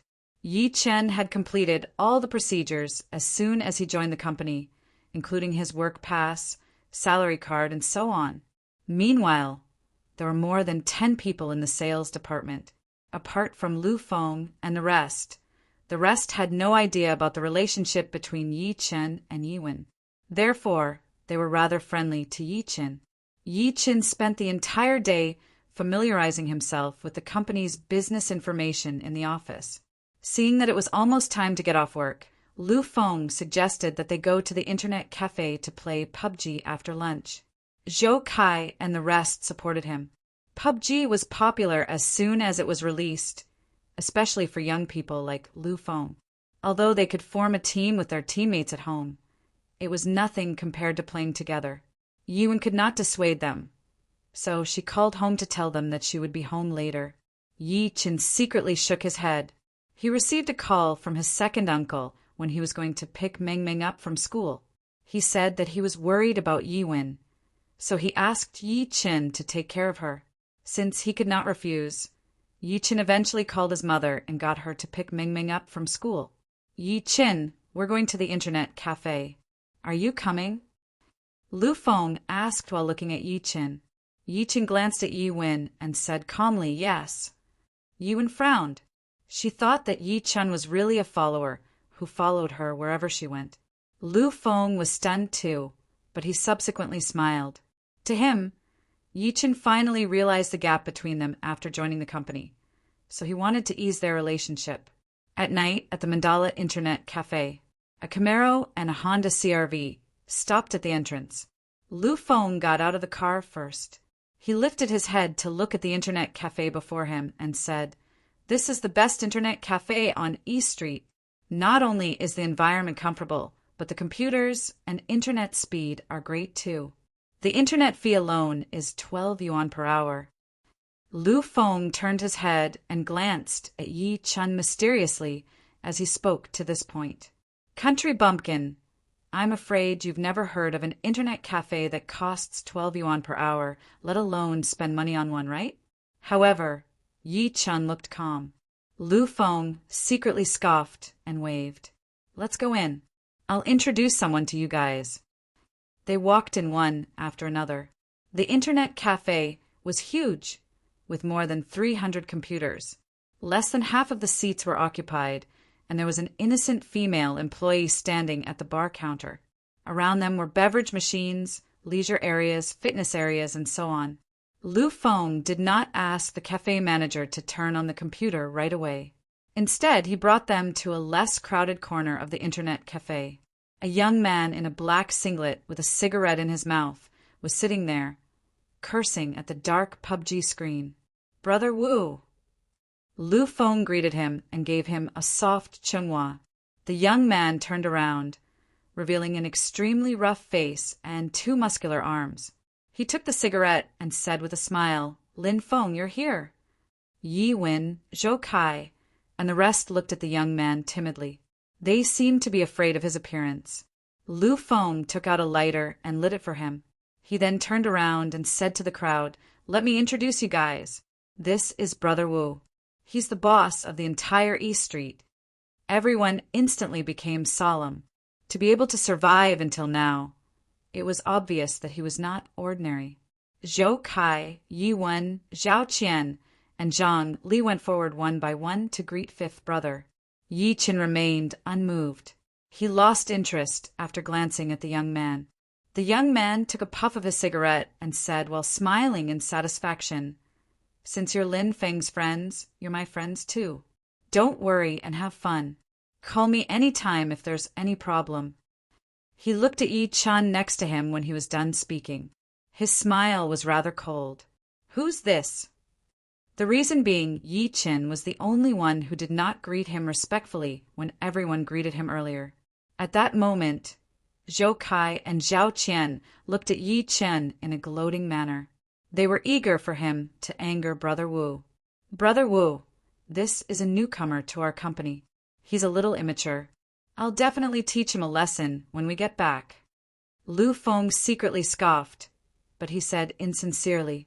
Chan Wu said in his deep voice, "You must teach him a lesson if he's immature. In today's society, immature people will suffer." Of course, of course. Lu Feng was secretly over the moon. Later on, Chen Wu played another game. Lu Feng brought everyone back to the counter to turn on the computers. When it was Yi Chen's turn, Zhou Kai asked, "Yi Chen, why aren't you playing?" "Don't tell me you don't have money? I can lend you some. You don't have to pay me back." Lu Feng pretended to be generous and was going to give him money. Yi Chen rejected coldly, "It's all right. I don't like to play games." He had disappeared for a few years. He knew nothing about PUBG and the League of Legends, nor was he interested in it. Yi Wen clenched her fists tightly while her cheeks were flushing. "Isn't it just tens of yuan? You can't even bear to pay that? Since that's the case, why did you come? Are you trying to embarrass me in front of everyone?" "Forget it. He can play if he wants to. Zhao Qian said impatiently. Zhao Qian said impatiently. She took the ID card that had been charged and walked to the boarding area. She specially chose a seat with a better location and sat down. Lu Feng held Yi Wen's hand and sat down too. Soon, the few of them logged into the game and began their journey of PUBG. Meanwhile, Yi Qin sat aside with his eyes closed. Nobody knew how long had passed when a few people walked into the internet cafe. The leader was a young man. He seemed to be drunk as he staggered and had to be supported by someone. The young man burped after he stood still. He said while looking at the entire internet cafe that reeked of alcohol, "All of you scram! Scram! I'm booking this internet cafe." The entire internet cafe fell into silence as soon as he was done speaking. The entire internet cafe fell silent in an instant. Everyone looked up at him. Some people with bad tempers instinctively opened their mouths and wanted to scold him. But when they saw the few burly men behind the young man, they shut their mouths. Those who were smart knew that these people were not simple. The female employee who was startled walked over and said in a trembling voice, "Sir, please don't. Pa." The young man slapped her and said in a muffled voice, "Scram, scram. I'll count to 3. Gasp. The entire internet cafe was in chaos. The crowd rushed to the entrance like a swarm of bees. Most of them left within the blink of an eye. They did not even have the time to pay the bill and log off. Only Yi Qin, Lu Feng, and the rest were left. Yi Wen's pretty face had a change of expression as she approached Lu Feng by instinct. Zhang Li stammered, "Should we leave too?" "No need. This internet cafe is under Fifth Brother's protection." Lu Feng smiled calmly. He got up and walked to Qin Wu. He asked, "Fifth Brother, who are they?" "I'll go and ask them." Qin Wu walked to the bar counter, looking rather upset. This internet cafe was under his care, and the boss of the internet cafe also gave him a monthly allowance. After today's incident, how was Qin Wu going to survive in the future? Qin Wu looked at the drunk young man and said while smiling, "Brother, I'm Qin Wu. Those who respect me in the underworld call me Fifth Brother. You guys, Pa." He was slapped before he was done speaking. The young man had disdain written all over his face. "I don't care if you're Fifth Brother or Eighth Brother. You'll have to bear the consequences if you don't get out now." Qin Wu looked terrible as if he had eaten a fly. He kicked the young man first. "CKU. How dare you cause trouble in my territory?" The young man fell onto the ground instantly. The few people next to him had a change of expression as they charged at Qin Wu at the same time. "Fifth Brother is being beaten up. Go." Lu Feng, who was below the stage, was boiling with adrenaline. He screamed and charged forward too. He knew very well who was behind Fifth Brother. Naturally, he would reap many benefits later if he were to help at such a time. Zhou Kai hesitated for a moment as soon as he charged forward. He clenched his teeth and charged forward too. At that moment, the two groups of people fought. The female cafe manager squatted in the corner and dared not move at all. Yi Wen was stomping her feet in panic. How did this happen? What do we do now? Zhao Qian gulped and suddenly noticed Yi Qin, who was standing aside. She said coldly, "Why aren't you fighting, Yi Qin? Lu Feng and Zhou Kai are fighting. Are you still a man?" "That's right. We're on the same side. I can't believe you're watching them get beaten up." "You're useless," Zhang Li agreed. Yi Wen bit her lip and disappointment filled her eyes when she looked at Yi Qin. "I can't believe you're such a petty and selfish person." Subsequently, she was going to charge forward to help. However, Yi Qin held her back. He had his eyes on the purple wolf head pattern on the drunk young man's wrist and said in his deep voice, "Don't go. It's not that simple." Chapter 17. Let go of me. Yi Wen struggled with all her might. At that moment, the battle ended with Lu Feng, Qin Wu, and the rest winning. Lu Feng pinned the drunk young man and could not stop slapping him. That's what you get for being arrogant and acting cool. The young man's head was swollen from all the slaps. That's enough, Chen Wu stopped him. The drunk young man sobered up after someone helped him up. He said to Lu Feng and Chen Wu, while covering his nose in resentment, "You guys are dead. How dare you hit me? You guys are dead." Lu Feng scoffed, "I'll wait for you. Remember, it's me, Lu Feng, who beat you up." "Scram!" Chen Wu shouted. The drunk young man jolted and left the internet cafe quickly while being helped. As soon as they left, Yuan shook Yi Chen's hand off and walked over. She took a good look at Lu Feng. "Are you all right, Lu Feng?" "I'm fine. What can happen to a few idiots?" Lu Feng waved, not caring at all. He looked cool and calm as he spoke, but Fifth Brother was really powerful earlier. He beat those bastards up with just a few punches and kicks. Chen Wu patted Lu Feng's shoulder. "Thanks for what you did earlier, Xiao Feng. You're my brother from now on." Lu Feng was over the moon. Although Chen Wu was alone, his power was not ordinary, especially the people behind him. Yuan was still in shock. She said hesitantly, "Fifth Brother, will anything happen to us?" "Don't worry. Go back and play your game. Nobody will dare to cause trouble with me here." Chen Wu lit a cigarette and smiled calmly. He walked over and began chatting with the female manager who was sitting on the ground. "That's right. Don't worry. This is Fifth Brother's territory." Lu Feng comforted in all sincerity. "Let's go. It won't be too late to go back after we have some chicken dinner."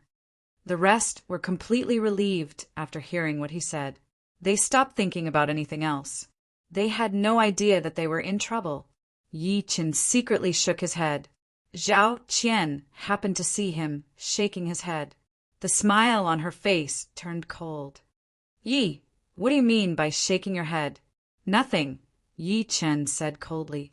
Zhao Qian glared at him fiercely and said to Lu Feng with a smirk, "Master Lu, there are only 3 men here. You and Zhou Kai charged at him just now, but someone was so cowardly that he did not even dare to breathe." Yes. I can testify that she's not even as good as a woman. At least when Wen wanted to go over and help you just now," Zhongli said, as if she wanted to see the world in chaos. Lu Feng glanced at Yi Chen in disdain upon hearing that. He almost called Yi Chen a piece of trash. "Forget it. Let's continue the game," Yuan said coldly, secretly disappointed in Yi Chen. The group returned to the computer and restarted the game. Yi Chen walked behind Yuan and persuaded, "Wen, it's getting late. Why don't we go back? Otherwise, second uncle will be worried. Can't you see I'm busy? If you want to leave, leave first." Yuan replied impatiently. Zhongli chuckled and said, "You're just Wen's cousin. You're more bossy than her parents." "That's right. If anything happens, you'll still be the same as before. Only Master Lu and Zhou Kai can fight at the critical moment." Zhao Qian turned her head and mocked him. Yi Chen smiled and did not persuade her further. He turned around and walked to the entrance of the internet cafe. He had done enough benevolence and duty. Yi Chen looked out of the internet cafe by instinct after taking a few steps. He seemed to have sensed something, so he could not help but frown. As expected, what's coming has come. Let's see how you guys are going to handle this. A mocking smirk appeared at the corner of his lips. He walked straight back and found a random spot to sit down. He lit a cigarette quietly. Just when Shanwu was going to take out his phone to make a call after getting the female manager to clean up the mess, he heard a loud bang all of a sudden. He turned his head immediately. He saw the internet cafe's glass door shatter. 20 to 30 hunks in suits rushed in and blocked the entrance. Lu Feng and the rest who were playing games were shocked when they heard the noise. They stood up from their chairs by instinct. They were shocked when they saw the people at the entrance. Lu Feng secretly gulped. A terrifying thought popped into his head all of a sudden. Don't tell me the guy called these people here? Chen Wu's expression changed slightly. He seemed to have thought of something, so he took a few steps forward and said while smiling, "Where are you guys from?" "I'm Chen Wu. I'm Brother Viper on East Street. To him, even if these people were the helpers that Guy had called for earlier, they would definitely not dare to do anything to him as soon as he revealed his name as Brother Viper. Chin-Woo, you sure are arrogant. Who knew a cold voice would come at that moment? As soon as the voice was done speaking, the 20 to 30 hunks guarding the entrance dispersed slowly. The 20 to 30 hunks who were guarding the entrance dispersed slowly. Subsequently, a young man with a malicious expression walked in. Meanwhile, a man with bandages all over his face followed behind the young man. He looked like a mummy. The man was glaring at Chin-Woo, Lu Feng, and the rest with a furious yet cold gaze. Chin-Woo's expression changed as soon as he saw the young man. Brother Viper! Brother Viper! Lu Feng's face turned pale right away. Brother Viper was one of the 4 warriors under Brother Leopard. He was famous for his ruthlessness on East Street. Even his uncle would have to call him Brother Viper politely, let alone Lu Feng. Chin-Woo, you're really something. How dare you hit Brother Leopard's VIP? Brother Viper stepped forward and kicked him. Chin-Woo knelt on the ground from the kick and dared not move at all. Chin-Woo felt dizzy when he heard the name Brother Leopard. He almost peed his pants. Brother Viper, this is a misunderstanding. Never had he thought that the guy earlier was Brother Leopard's guest. Misunderstanding. Brother Viper smirked and lifted his head to look at the mummy next to him. He said while smiling, Master Du, how do you think we should settle this? Should we break his arm or kill him? Viper, I'll do it for you right away. Get lost. Master Du pushed him away and kicked Chin-Woo's face. The kick made Chin-Woo fall to the ground directly. Chin-Woo dared not fight back at all. Instead, he knelt obediently again. Lu Feng and the rest were horrified to see that. Lu Feng, in particular, was shaking his legs as if he was going to kneel on the ground any time. No matter how dumb he was, he knew that he had made a huge mistake earlier. He had offended someone he could not afford to offend. Master Du slapped Chin-Woo a few more times before walking to Lu Feng and the rest slowly. He had his eyes on Lu Feng and Zhou Kai as he grinned. I remember you, Lu Feng. You were the one who hit me earlier. I'm a man of honor. Apart from these 2 fellas, the rest of you scram. Zhao Qian pulled the corner of Yi Wen's shirt after hearing that. She stammered, Wen Wen, why don't we leave now? Under such a situation, the loyalty and friendship that she used to talk about were a joke. She did not recall that she had mocked Yi Qin as a piece of trash earlier. Yi Wen bit her lip hard and did not move at all. Determination filled her face. Zhang Li hid behind Zhou Kai and trembled. Plop! Lu Feng could not help but kneel hard onto the ground. He lifted his hand and slapped himself. He said while crying, And Master Du, I failed to recognize you. I hope that you'll forgive me.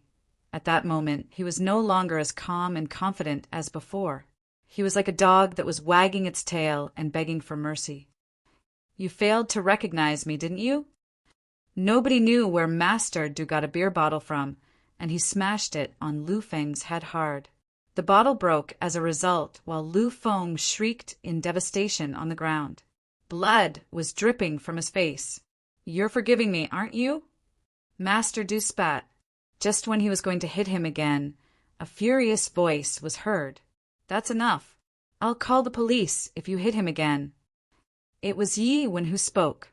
She bit her lip and glared at him angrily in shock and anger. Lu Feng, who was on the ground, almost passed out upon hearing that. Idiot, are you trying to get me killed? If calling the police worked, why would Brother Leopard be so powerful in Tiannan? Call the police? Master Du laughed out loud and turned his head to look at Brother Viper and the rest. Did she say that she's calling the police? Brother Viper and the rest laughed as well, as if they had heard something funny. Master Du turned his head and lifted his arm in an attempt to slap Yi Wen. His eyes lit up all of a sudden, and there was a perverted gleam in his eyes. Oh, she's pretty. No wonder she's so fearless when she speaks. These two aren't bad either.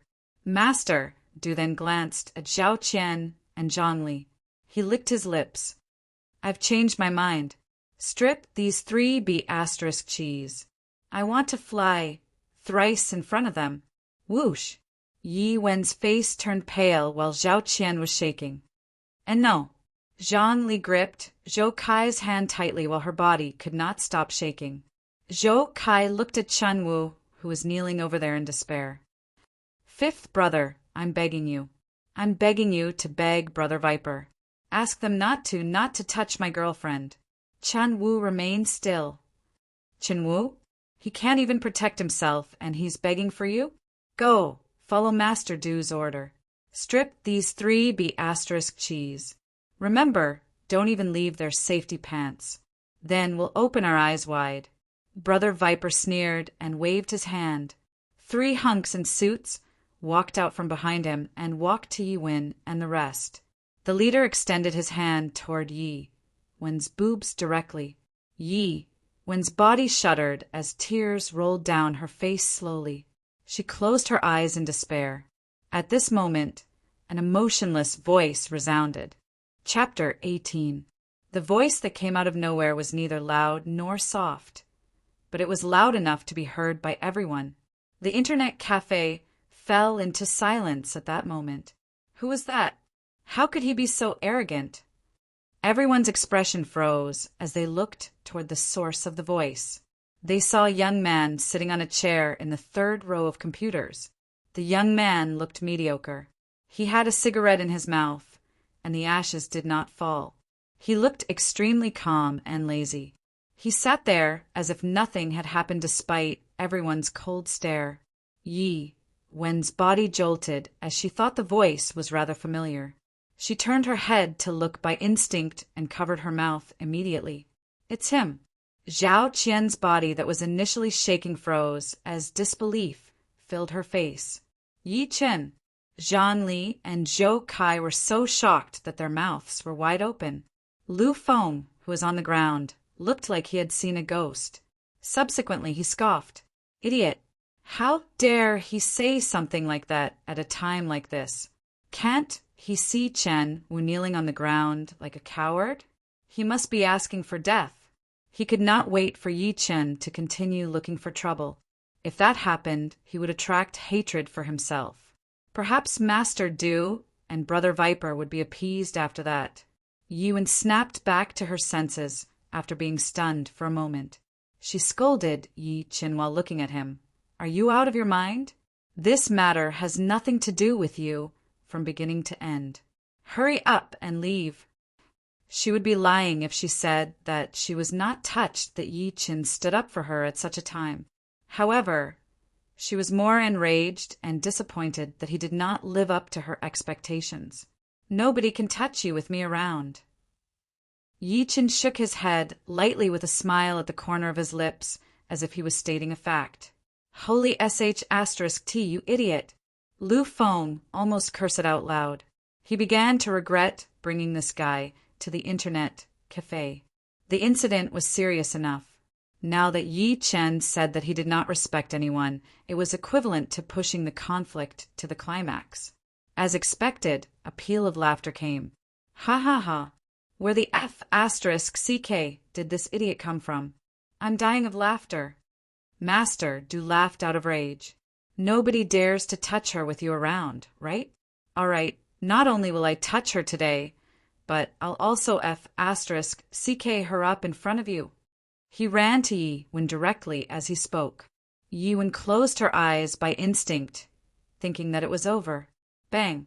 A loud thud was heard. Yi Wen opened her eyes immediately and saw Master Du, who was walking toward her, fly out like a rag bag. He landed hard on the bar counter. A silhouette appeared in front of her. Yi Chen. Yi Wen rubbed her eyes. She was so shocked that she could not speak at all. How is this possible? Lu Feng could not help but exclaim in shock because he saw Yi Chen send Master Du flying with a single slap. Zhao Qian and the rest were dumbfounded. Yi Chen flicked the ash off his cigarette and grinned while looking at young Master Du, who was being helped down. I told you that nobody can touch her as long as I'm here. Viper, what the F***ck are you waiting for? Kill them for me. Young Master Du roared with a ferocious expression. Because he used too much strength, he tore his wounds and coughed repeatedly. All of you attack, dead or alive. Viper waved his arm.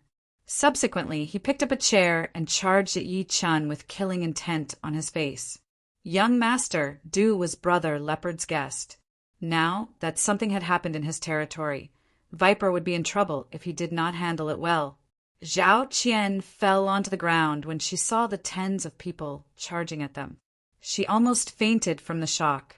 She pointed at Yi Chen's nose and cussed. It's all your fault. You be **starred. Great, now we're in trouble too.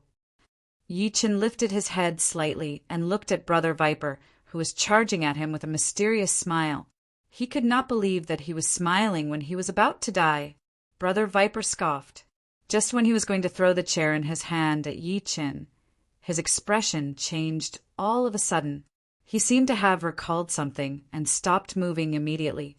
He stared at Yi Chen in disbelief with his eyes wide open. Why you are? He recalled someone all of a sudden after seeing Yi Chen's face clearly. It was that person who had wreaked havoc in the club a few nights ago. First, he sent Wu Changchun flying like a god of war. Subsequently, he broke Brother Leopard's finger in an overbearing manner. After that, Brother Leopard ordered everyone not to offend that person. At that moment, a bone-piercing chill rushed into Brother Viper's heart. He was terrified. Just when he gulped and was going to say something, a shriek was heard. F***ck off. The word F***ck off almost scared Brother Viper out of his wits. He had fear on his face. It was him. It was him. The voice and the tone were exactly the same. It could not be wrong. Under everyone's dumbfounded expressions, Brother Viper swallowed his saliva, turned around, and ran madly toward the entrance of the internet cafe. He wished he had an extra pair of legs as he ran while saying, "Go! Go quickly!" As soon as he ran, the 20 to 30 people behind him ran too. Master Du was dumbstruck at that moment. "Why you guys?" Before he was done speaking, someone covered his mouth and carried him out. They were gone within the blink of an eye. Dead silence filled the place. Everyone watched everything blankly with their eyes wide open. Lu Feng's eyeballs were almost popping out while Yi Wen's chest was heaving up and down. Meanwhile, Zhang Li, Zhao Qian, and the rest looked like they were petrified. Qian Wu knelt on the ground and looked around blankly. Who am I? Where am I? The people only snapped back to their senses a moment later. They heaved a sigh of relief, one after another. Everyone had a complicated expression when they looked at Yi Chen. Yi Wen clenched her teeth. She thought that they were dead for sure earlier. Never had she thought that Brother Viper would stop halfway with his men. Subsequently, Yi Chen made him run away after telling him to scram. She felt that she was starting to be unable to see through this cousin of hers. Zhao Qian opened her mouth and could not help but ask what was on everyone's mind. "Yi Chen, do you know Brother Viper?" At that moment, everyone had their eyes on Yi Chen, especially Lu Feng. If Yi Chen had an extraordinary background, would that not mean that what they had done earlier had unknowingly caused trouble? Yi Chen shrugged as everyone stared at him. "I don't know him." "Then, why did he run away as soon as he saw you?" Zhou Kai had disbelief on his face. Yi Chen smiled calmly. "I've no idea. Perhaps I scared him." The few of them looked at each other in confusion. They had no idea if he was telling the truth. Zhang Li pretended to be funny and said, "That's what I said. If you're really that powerful, why would you come to our company to work?" After hearing what she said, everyone came to a realization. That was indeed the case. If Yi Chen could really scare Brother Viper, why would he come to their company to work? He was getting a base salary of 2,500 yuan a month and was dressed so shabbily. Lu Feng's heart, that was sinking, was cheered up again. He took the initiative to liven up the atmosphere and said, "Then Brother Viper must have mistaken him for someone else. It's getting late, let's head back." He looked at Yi-Chin and said with a straight face, "Oh yeah, Yi-Chin. The day after tomorrow is Saturday. You don't work on weekends. You must come earlier next Monday. You're not allowed to be late. Otherwise, your pay will be deducted." Yi-Chin nodded and left subsequently. The group of people carried Lu Feng to the hospital nearby. Meanwhile, nobody cared about Chun Wu, who was kneeling on the ground. At the same time, at the Hong Tai exclusive private club, Brother Viper knelt before Lin Tai respectfully and quickly recounted everything that had happened in detail. Lin Tai's expression could not stop changing. He eventually inhaled sharply. "Are you sure you're not mistaken?" "Brother Leopard, I swear with my head that I'm absolutely right. He's that man." Brother Viper swore. "That man." Fear appeared on Lin Tai's face. He said as he walked to the window and looked at the night sky, "You did the right thing. I hope that man won't be mad at us because of this." "Brother Leopard, what should we do about Master Du?" Brother Viper asked hesitantly. "Humph." Lin Tai scoffed and looked ferocious. "What else can we do? Send him back to Jiangbei. This piece of trash almost caused me great trouble. If it wasn't for his father, I would have cut him into pieces." Brother Viper was secretly shocked. He took the opportunity and retreated. After he left, Lin Tai took out his phone and dialed a number. As soon as the call was picked up, an extremely majestic, questioning voice came from the other side. "Brother Lin, my bandit son was bullied in your territory. Shouldn't you give me an explanation?" "Brother Du, I'd like to ask for an explanation from you." Lin Tai scoffed and told the man what happened immediately. A sharp inhale was heard after listening to him. "Are you sure? Why would I lie about something like that? I sent people to ask around after this man caused a scene at my club. I found out that this man defeated the old master of the Wei family in Jiulong Antique City. He performed true energy release to hurt people through the air. He's someone you can't afford to offend." Lin Tai said in all seriousness. The person on the other side of the phone fell into silence for a few seconds before saying in an extremely hoarse voice, "Brother Lin, thank you for that. I, the bandit, owe you a favor. Please send that little B asterisk starred back tonight. I'm going to hang him on a tree and beat him up." "You're welcome." Lin Tai hung up the phone while smiling. He stood before the window for a long time without saying a word. As the saying went, there were no two suns in the sky. Nobody knew how much trouble he would stir in the 3 Tiannan provinces now that such a person had appeared. Chapter 19. It was past 9 p.m. when Yi-Chen returned home. He saw his daughter doing her homework on the table as soon as he opened the door. Meanwhile, Yi-Hai and Wu-Lan were watching TV. "Daddy." The little girl put down her homework immediately and pounced at Yi-Chen while blushing. She opened her arms and said in her baby voice, "Daddy, give me a hug. I want a hug." "Sure." Yi-Chen squatted down and caught the little girl. He then picked her up and rubbed her little face. His face was extremely gentle. "My dear daughter, did you miss me?" "No, I didn't." The little girl stretched her arm out and giggled while touching his stubble. Wu-Lan said while smiling, "Usually this little girl would be asleep at this time. However, she insisted on waiting for you today. She wouldn't go to sleep no matter how I coaxed her." "Grandma, you're so naughty. I'm not talking to Grandma anymore." Meng Meng covered her eyes with her hands and peeked at Yi-Chen through the gap. "Daddy, where did you go? Why are you only back now?" "Daddy went to work and earned money to feed our Meng Meng," Yi-Chen explained patiently while holding the little girl's chubby little hand. The little girl's eyes were filled with tears. "Daddy, you've worked hard." Warmth flowed through Yi-Chen's heart when he heard that. He said while smiling, "Since you know that I've worked hard, why don't you kiss me?" "Daddy, you're so naughty. Grandpa and Grandma are watching." The little girl was shy and her voice was as soft as a mosquito. Yi Hai coughed and turned around with Wu Lan at the same time. They stared at the TV in all seriousness. Yi Chen did not know whether to laugh or cry. Subsequently, he was going to put her down. Never had he thought that the little girl would move her little mouth to him all of a sudden and kiss his cheek. Subsequently, she covered her eyes with her hands like a quail. Now it's Daddy's turn to kiss you, right?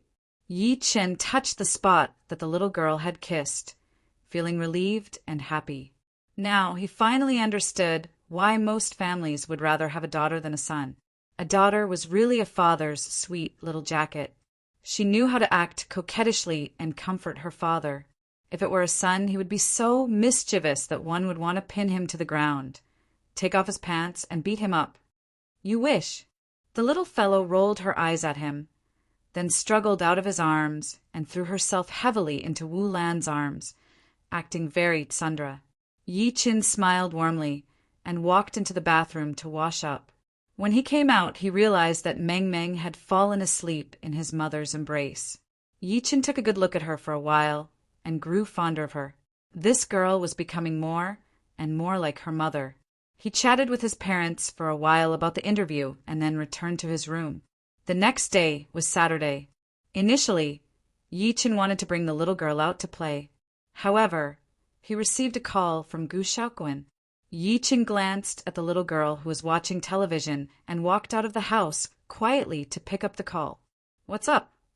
Sir, we've almost gathered all the medicinal ingredients you've asked for.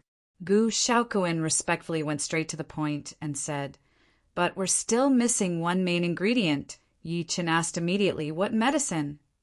Heavenly Spirit Flower.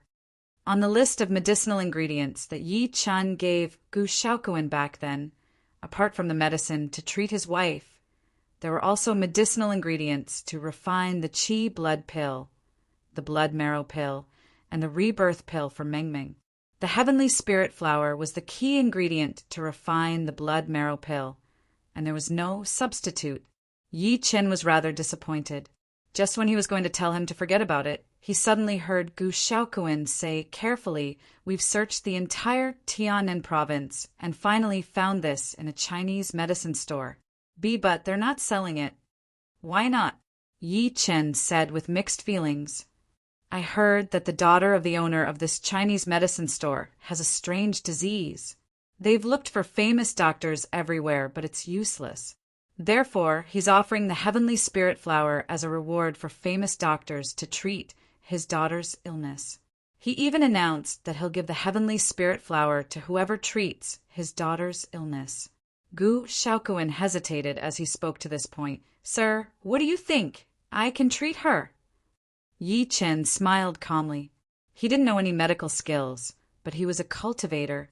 For cultivators, mortal's birth, old age, sickness, and death could all be solved through spiritual energy or elixirs. Sure, I'll get Brother Hu to pick you up right away. Gu Xiaoquan was surprised and overjoyed. He then hung up the phone, not suspecting that Yi Chen was lying at all.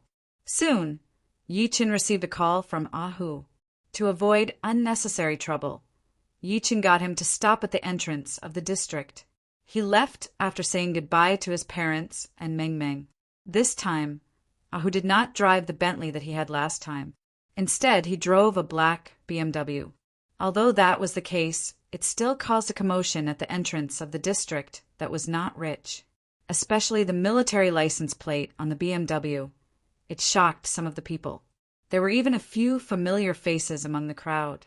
They were Lu Feng, Yuwen, Zhao Qian, Zhou Kai, Zhang Li, who got out of the car as soon as he saw Yi Chen. He said respectfully, Sir. He was filled with endless fear and respect for the young man before him. After all, Yi Chen had only used a surge of true energy to knock his gun off his hand the other day. Let's go. Yi Chen nodded and got into his BMW directly. As the car drove away, Zhou Kai, who was in the crowd, rubbed his eyes and said, Did you guys notice that the person who got into the car looked a little like Yi Chen? I wouldn't have noticed it if you didn't mention it. Now that you mention it, I think he looks a little like him, Zhang Li exclaimed. Shock and doubt filled her face. Lu Feng scoffed immediately. How could it be him?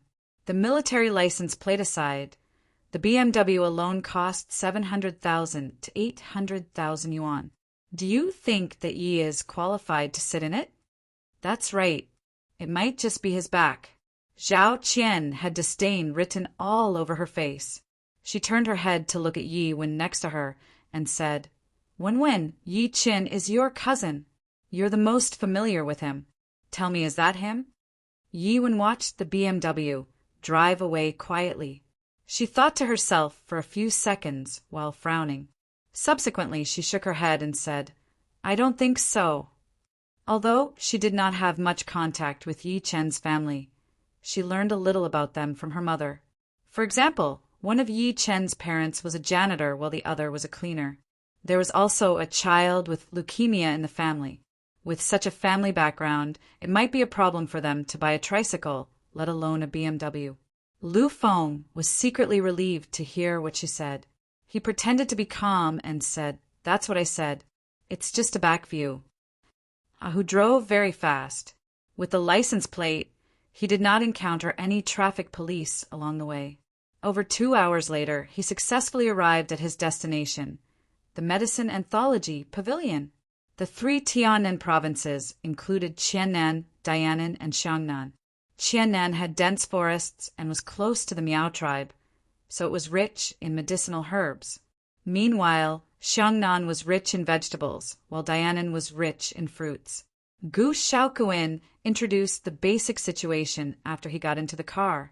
The Medicine Anthology Pavilion was a century-old Chinese medicine store in Qiannan.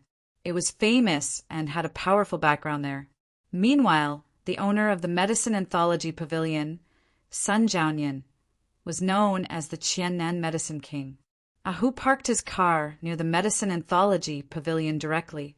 Before he got out of the car, he saw all sorts of people crowding outside. They were discussing the Medicine Anthology Pavilion.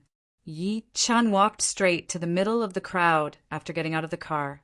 He noticed 2 hunks guarding the entrance of the Medicine Anthology Pavilion. They were scanning the crowd in an unfriendly manner. Meanwhile, there was a reward notice pasted on the brick wall.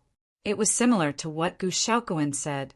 The general idea was that the daughter of the Medicine Anthology Pavilion's owner was seriously ill, and they were looking for a famous doctor.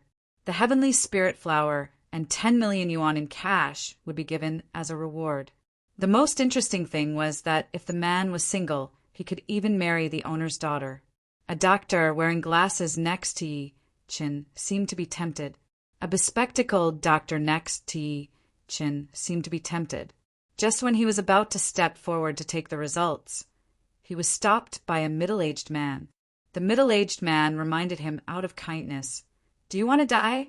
It's not that easy to take the reward notice." "What do you mean?" The man was confused. "Anyone who takes the reward notice will be killed if they can't treat Ms. Sun's illness."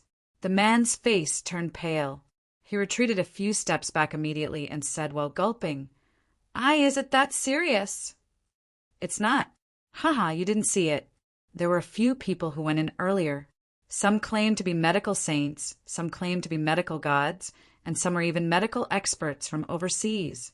However, all of them were carried out with broken limbs. Young man, I think you're young, so I'm advising you not to get involved in this. Although 10 million yuan is tempting, and although the Medicine King, Mr. Sun's daughter, is beautiful, you need to be alive to enjoy it. Let's just watch from here." The man looked around at the people. He got rid of the unrealistic thought in his head when he realized that everyone was watching a good show. He crossed his arms and grinned, anticipating the reckless guy who dared to take the reward notice. At this moment, an ordinary-looking young man took 2 steps forward and tore down the bounty notice that was pasted on the outside. The young man smiled calmly when he saw the 2 hunks guarding the entrance. Chapter 20. As soon as Yi Chen was done speaking, the entire Medicine Anthology Pavilion fell into silence. The entire Medicine Anthology Pavilion fell silent in an instant. Everyone stared at him with widened eyes, their faces full of disbelief. There was really someone who was not afraid of death. The people gasped as soon as they snapped back to their senses. Yi Chen was just too young. Not only did he look like he was less than 30 years old, but most importantly, he was dressed shabbily. He did not look like he had any medical skills at all. An old Chinese doctor at the scene began scolding him directly. "Young man, are you *king kidding us?" Yi Chen ignored them and looked at the two hunks guarding at the door calmly.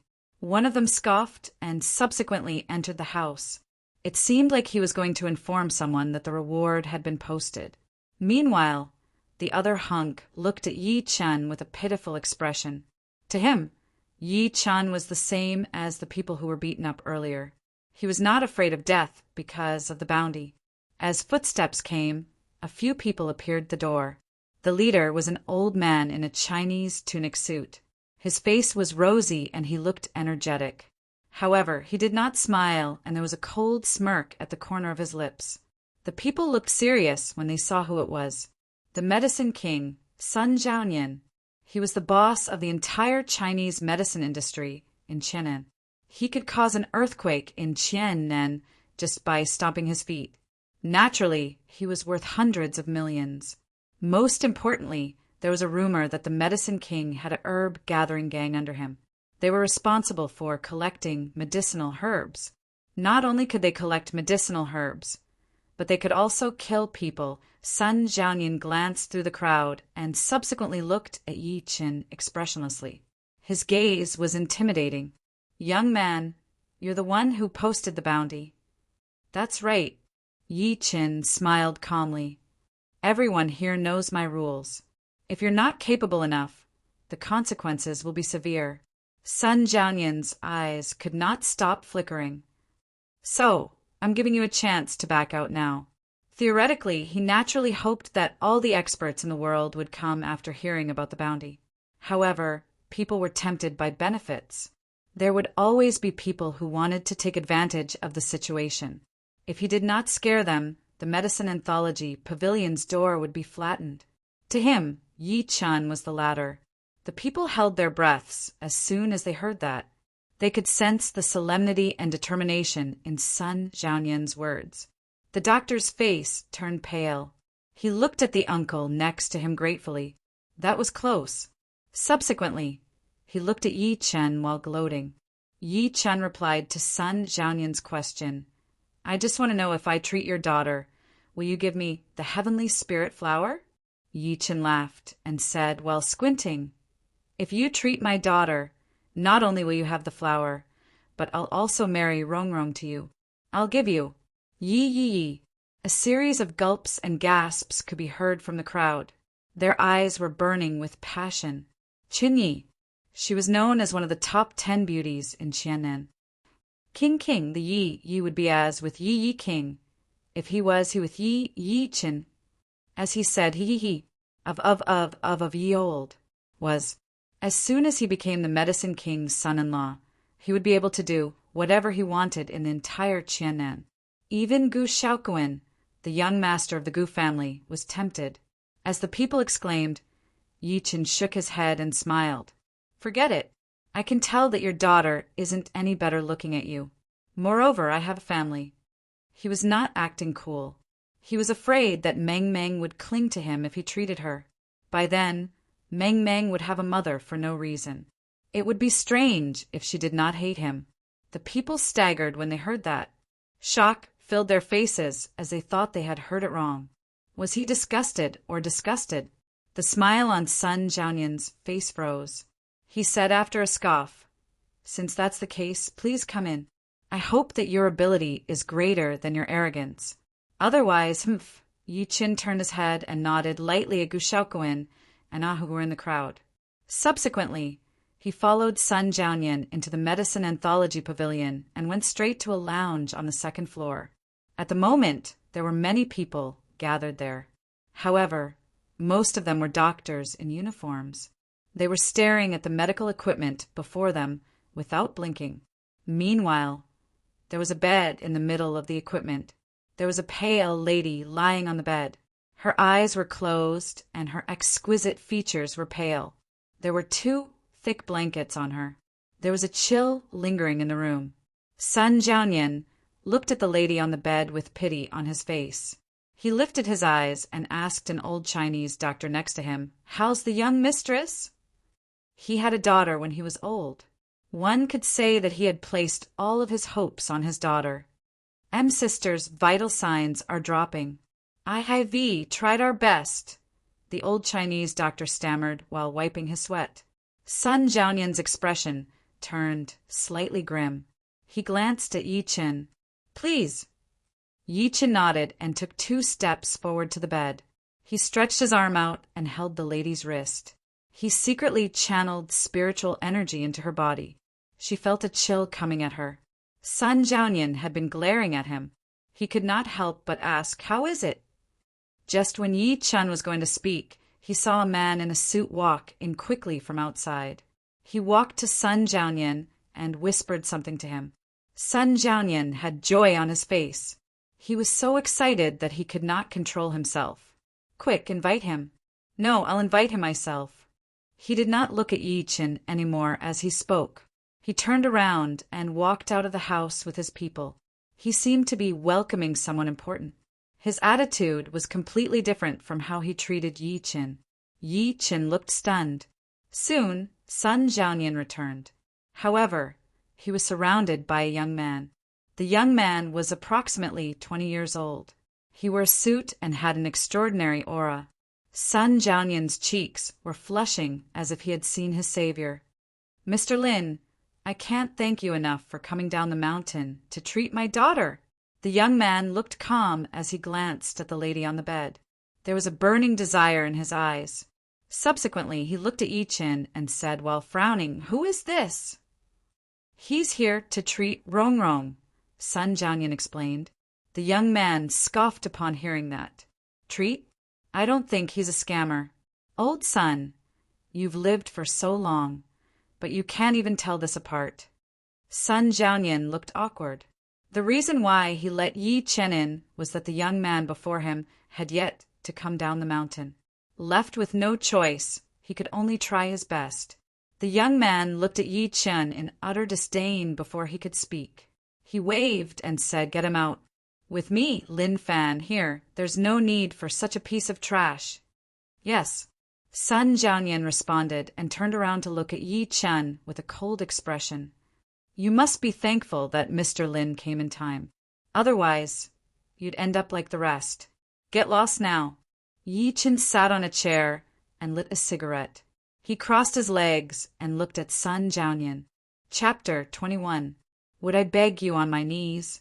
Sun Jiaoyan was stunned at first, but he could not help but scoff. He pointed at Yi Qin and waved. "Get him out of here." He was the medicine king. Why would he kneel to a brat? What a joke! He would be a laughingstock if word got out. "Wait."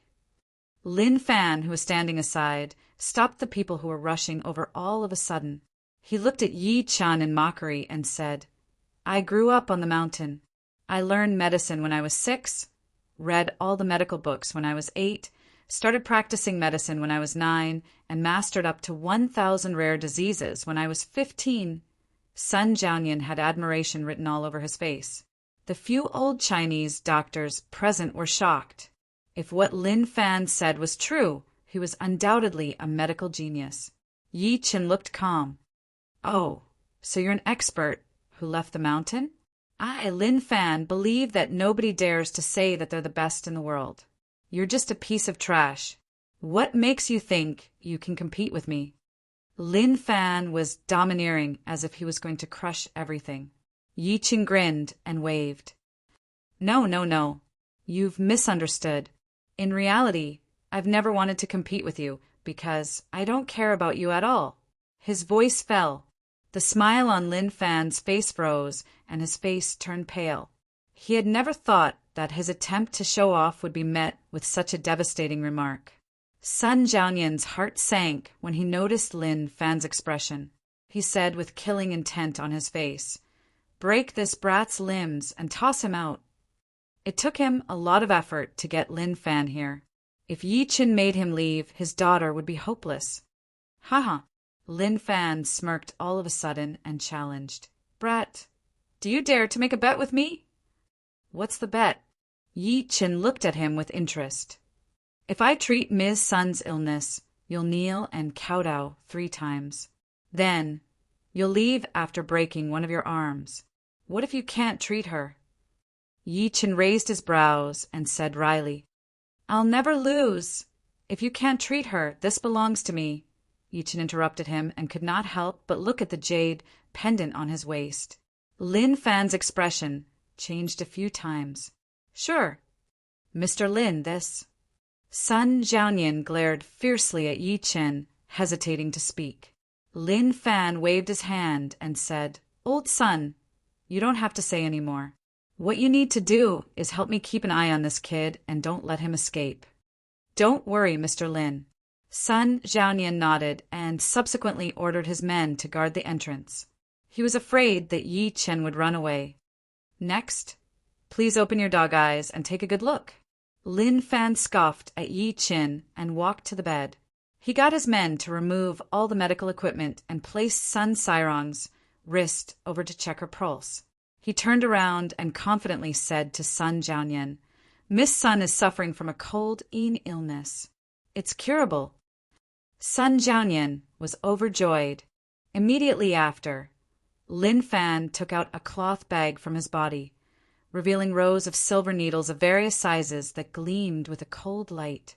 That alone made the rest of the people in the room think otherwise. An old Chinese doctor said in a trembling voice, is he going to use silver needles to pierce her acupuncture points? Lin Fan pierced Sun Sairong's Tiantu, Guanyuan, Vulture Tail, and Tanzhong acupuncture points with the silver needles in his hand. Sometimes it was deep and sometimes it was shallow. Sometimes it was poking and sometimes it was lifting. The series of movements made the people's jaws drop. That's the burning volcano. The old Chinese doctor from before had his eyes glued to Lin Fan's movements. Shock filled his face. That young man is using the burning volcano technique. Oh my God. Old Wang, what's the burning volcano? Sun Jiaoyan asked with mixed feelings. Everyone could not help but look at Old Wang. Old Wang gulped and said rather excitedly, the burning volcano is one of the 2 ultimate skills of the immortal Tai needle. It's also the treasure that every Chinese doctor in China pursues. It's said that it can restore the patient's vitality and make them immune to all diseases. It can even bring the dead back to life. The immortal Tai needle? Isn't it lost? How did you recognize it? Another doctor exclaimed in disbelief. Elder Wang shook his head and said with certainty, I can't be wrong. I've seen records about it in the inner canon of the Yellow Emperor. The Tai immortal needle is divided into burning volcano and penetrating heavenly chill. It can be shallow and deep at first, or deep and shallow at first. It can be light or heavy stimulation, or it can be the 9-6 supplement and discharge, or it can be lifting or pressing. In short, it's a test of one's ability. The room fell into silence as soon as he was done speaking. Everyone stared at Lin Fan in disbelief with their eyes wide open. Never had they thought that this young man would know the immortal Tai needle that had been lost for a long time. Sun Jiaoyan could not hide his excitement. Since Mr. Lin knew the immortal Tai needle, did that not mean that his daughter could be saved? At his age, he could not help but look at Yi Chen, who was next to him, and secretly scoffed. Let's see what you're going to say later. Yi Chen sat on the chair calmly as he watched that. He had a playful expression on his face. Soon, Old Wang's choking voice came. The penetrating heavenly chill. It's the penetrating heavenly chill. I can't believe that I'll be able to see the 2 ultimate skills of the immortal Tai needle at the same time in my lifetime. Someone asked, How did you tell, Old Wang? Look closely. Old Wang took a deep breath in and said, The silver needles are approximately 1 inch long when they pierce the skin. The inch is divided into 3 parts, heaven, earth, and human. The young man has to lift the needles 9 times when they pierce the heaven part. It's called nourishment in the book. He has to lift the needles 9 times when they pierce the earth and human parts, respectively. It's called discharge. In other words, he has to lift the needles 27 times consecutively within an inch. The people could not help but inhale sharply. Was that something that a human could do? As they spoke, Lin Fan, who was on the other side, was sweating. Clearly, the series of actions had taken a toll on him. The younger generation will surpass the older generation. Old Wang was crying and laughing as he exclaimed. He turned his head and said to Sun Jiaoyan, "Director Sun, with this man here, Miss Sun will be fine." Sun Jiaoyan looked at Sun Sarong by instinct. Although his daughter had not woken up, she looked much better. He could not help but heave a sigh of relief. At the same time, Lin Fan removed the needles immediately. After covering Sun Sarong with a blanket, he got up and wiped his sweat. He said while looking exhausted, "Old Sun, fortunately I didn't let you down. Ms. Sun's illness has been cured." "Thank you, Mr. Lin." Sun Jiaoyan bowed. Old Wang went up to him immediately. His lips were trembling. "Little brother, oh no, Master Lin, may I ask if what you performed earlier was the immortal Tai needle?" "That's right, it was the immortal Tai needle." Although he was exhausted, Lin Fan was proud. Subsequently, he looked at Yi Qin coldly and said, "I've cured your illness. Now kneel down and kowtow 3 times. Then break one of your arms." Yi Qin remained seated without moving. "Someone get this brat to kneel." Sun Jiaoyan's expression turned grim as he waved his hand. A few hunks rushed into the house from outside and walked toward Yi Qin. Yi Qin did not move. He looked at Lin Fan with a wry expression. "Have you really cured her?" Of course, Lin Fan scoffed. Just when he was going to say something, a scream came from behind all of a sudden. "Guys, look! Ms. Sun, she." Everyone hurriedly turned around and saw that Sun Sarong was twitching on the hospital bed, and a cold aura was constantly emerging from her body. The cold aura solidified into ice when it came into contact with the air. In the blink of an eye, Sun Sarong's eyebrows and even her hair were all frozen. Looking from afar, she looked like a frozen person. Someone looked at the device next to her and said weakly, "Ms. Sun is dead." The drastic change that came out of nowhere shocked everyone. Bang! Sun Jiaoyan walked over immediately and stretched his arm out to check Sun Sarong's breathing. Subsequently, his body shook. He felt a humming in his head as if he had been struck by lightning. Lin Fan went over to check too and shouted in disbelief, "How did this happen? It's impossible. It's impossible. I performed the immortal Tai needle." Immortal Tai needle? What a joke! The people heard a disdainful voice coming from behind. When they turned their heads, they saw Yi Qin sitting on the chair looking at Lin Fan while enunciating word for word. "You're drenched in sweat and panting while treating a small illness. I have to say that you're really talented." "You." Lin Fan was enraged. Yi Qin interrupted with a smirk. "The key is that you're as ferocious as a tiger. Look at the results. You're just a piece of trash. How dare a piece of trash like you boast that you're the number 2 medical expert in the world? Learning medicine at the age of 6? An expert coming down the mountain?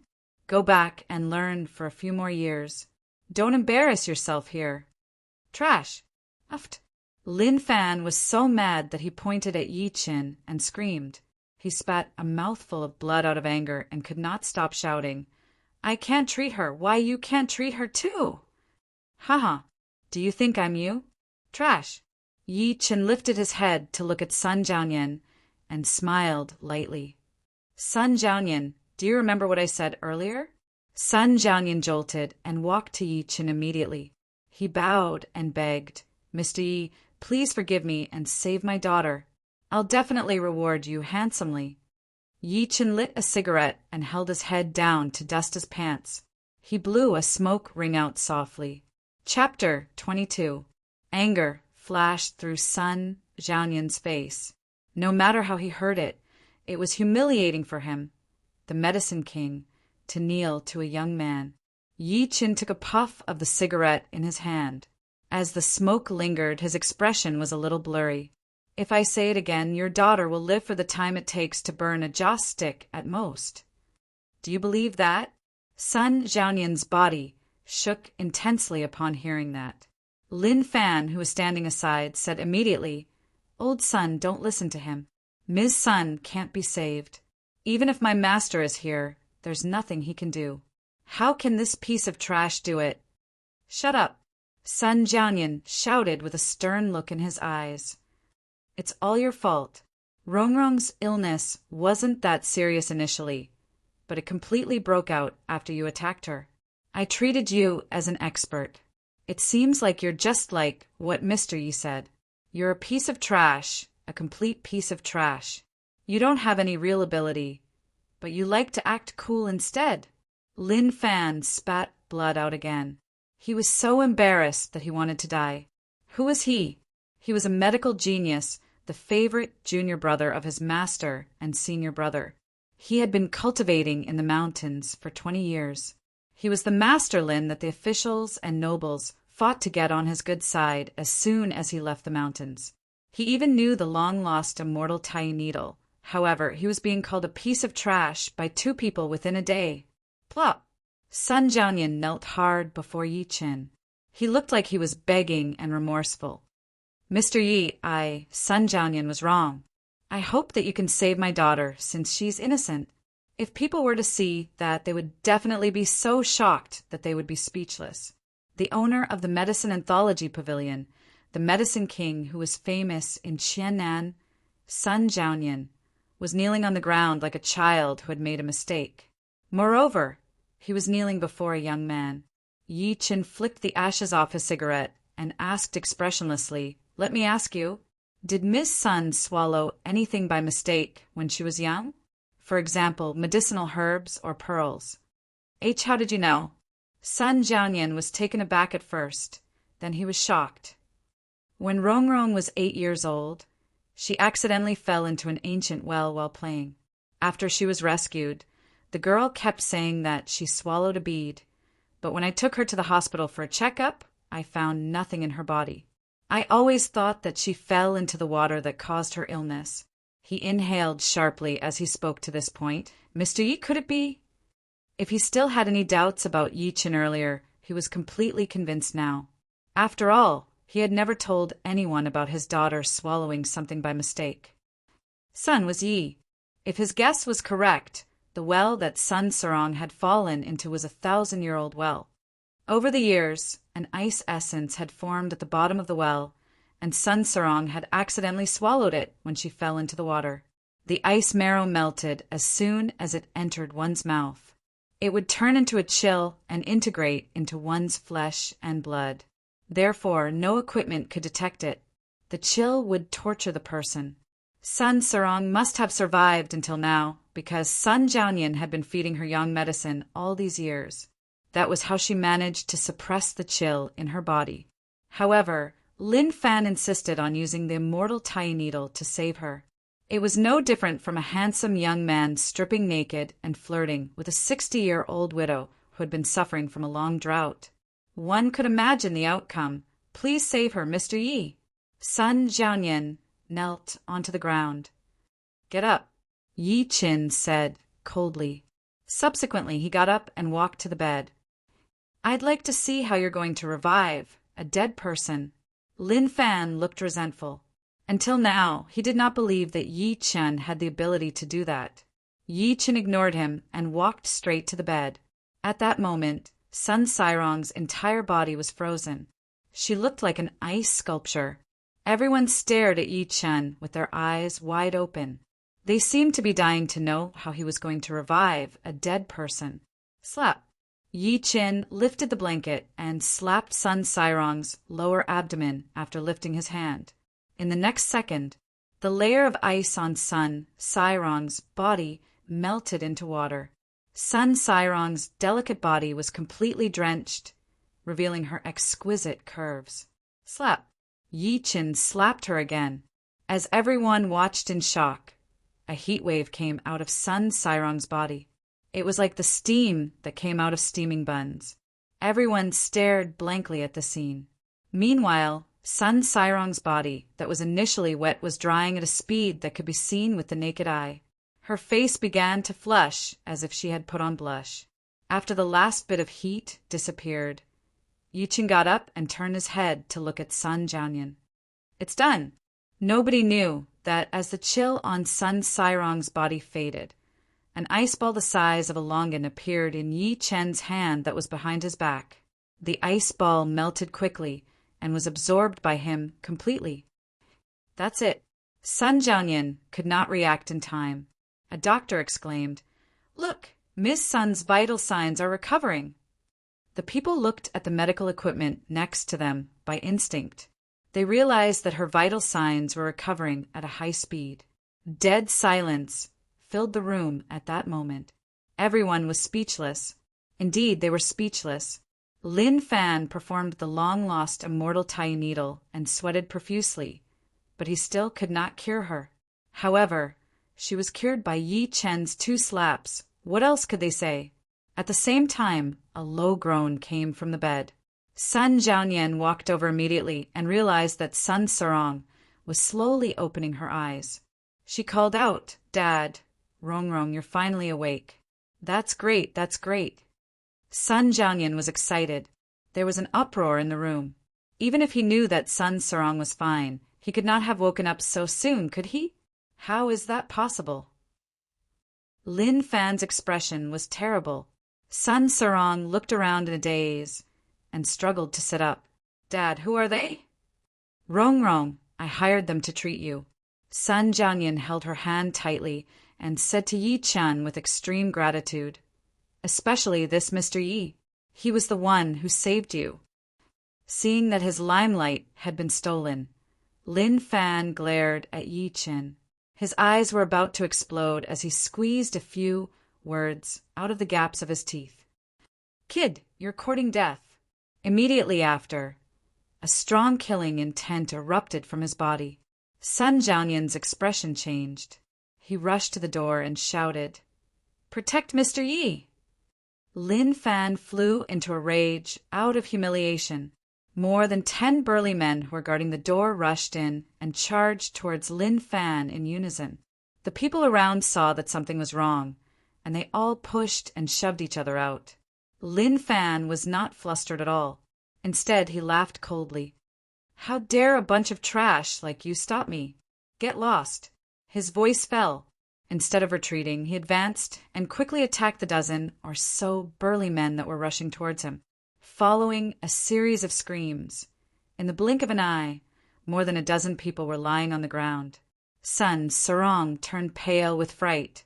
Sun Jianyan was terrified. Although he knew that Lin Fan had extraordinary skills, he had never expected him to be so powerful. His underlings were all hunks who could fight 10 people on their own, but he had defeated them in a single blow. Ancient martial artist. He was an ancient martial artist. Sun Jianyan felt his mouth go dry. Lin Fan did not even look at the people on the ground. Instead, he walked towards Yi Chen one step after another.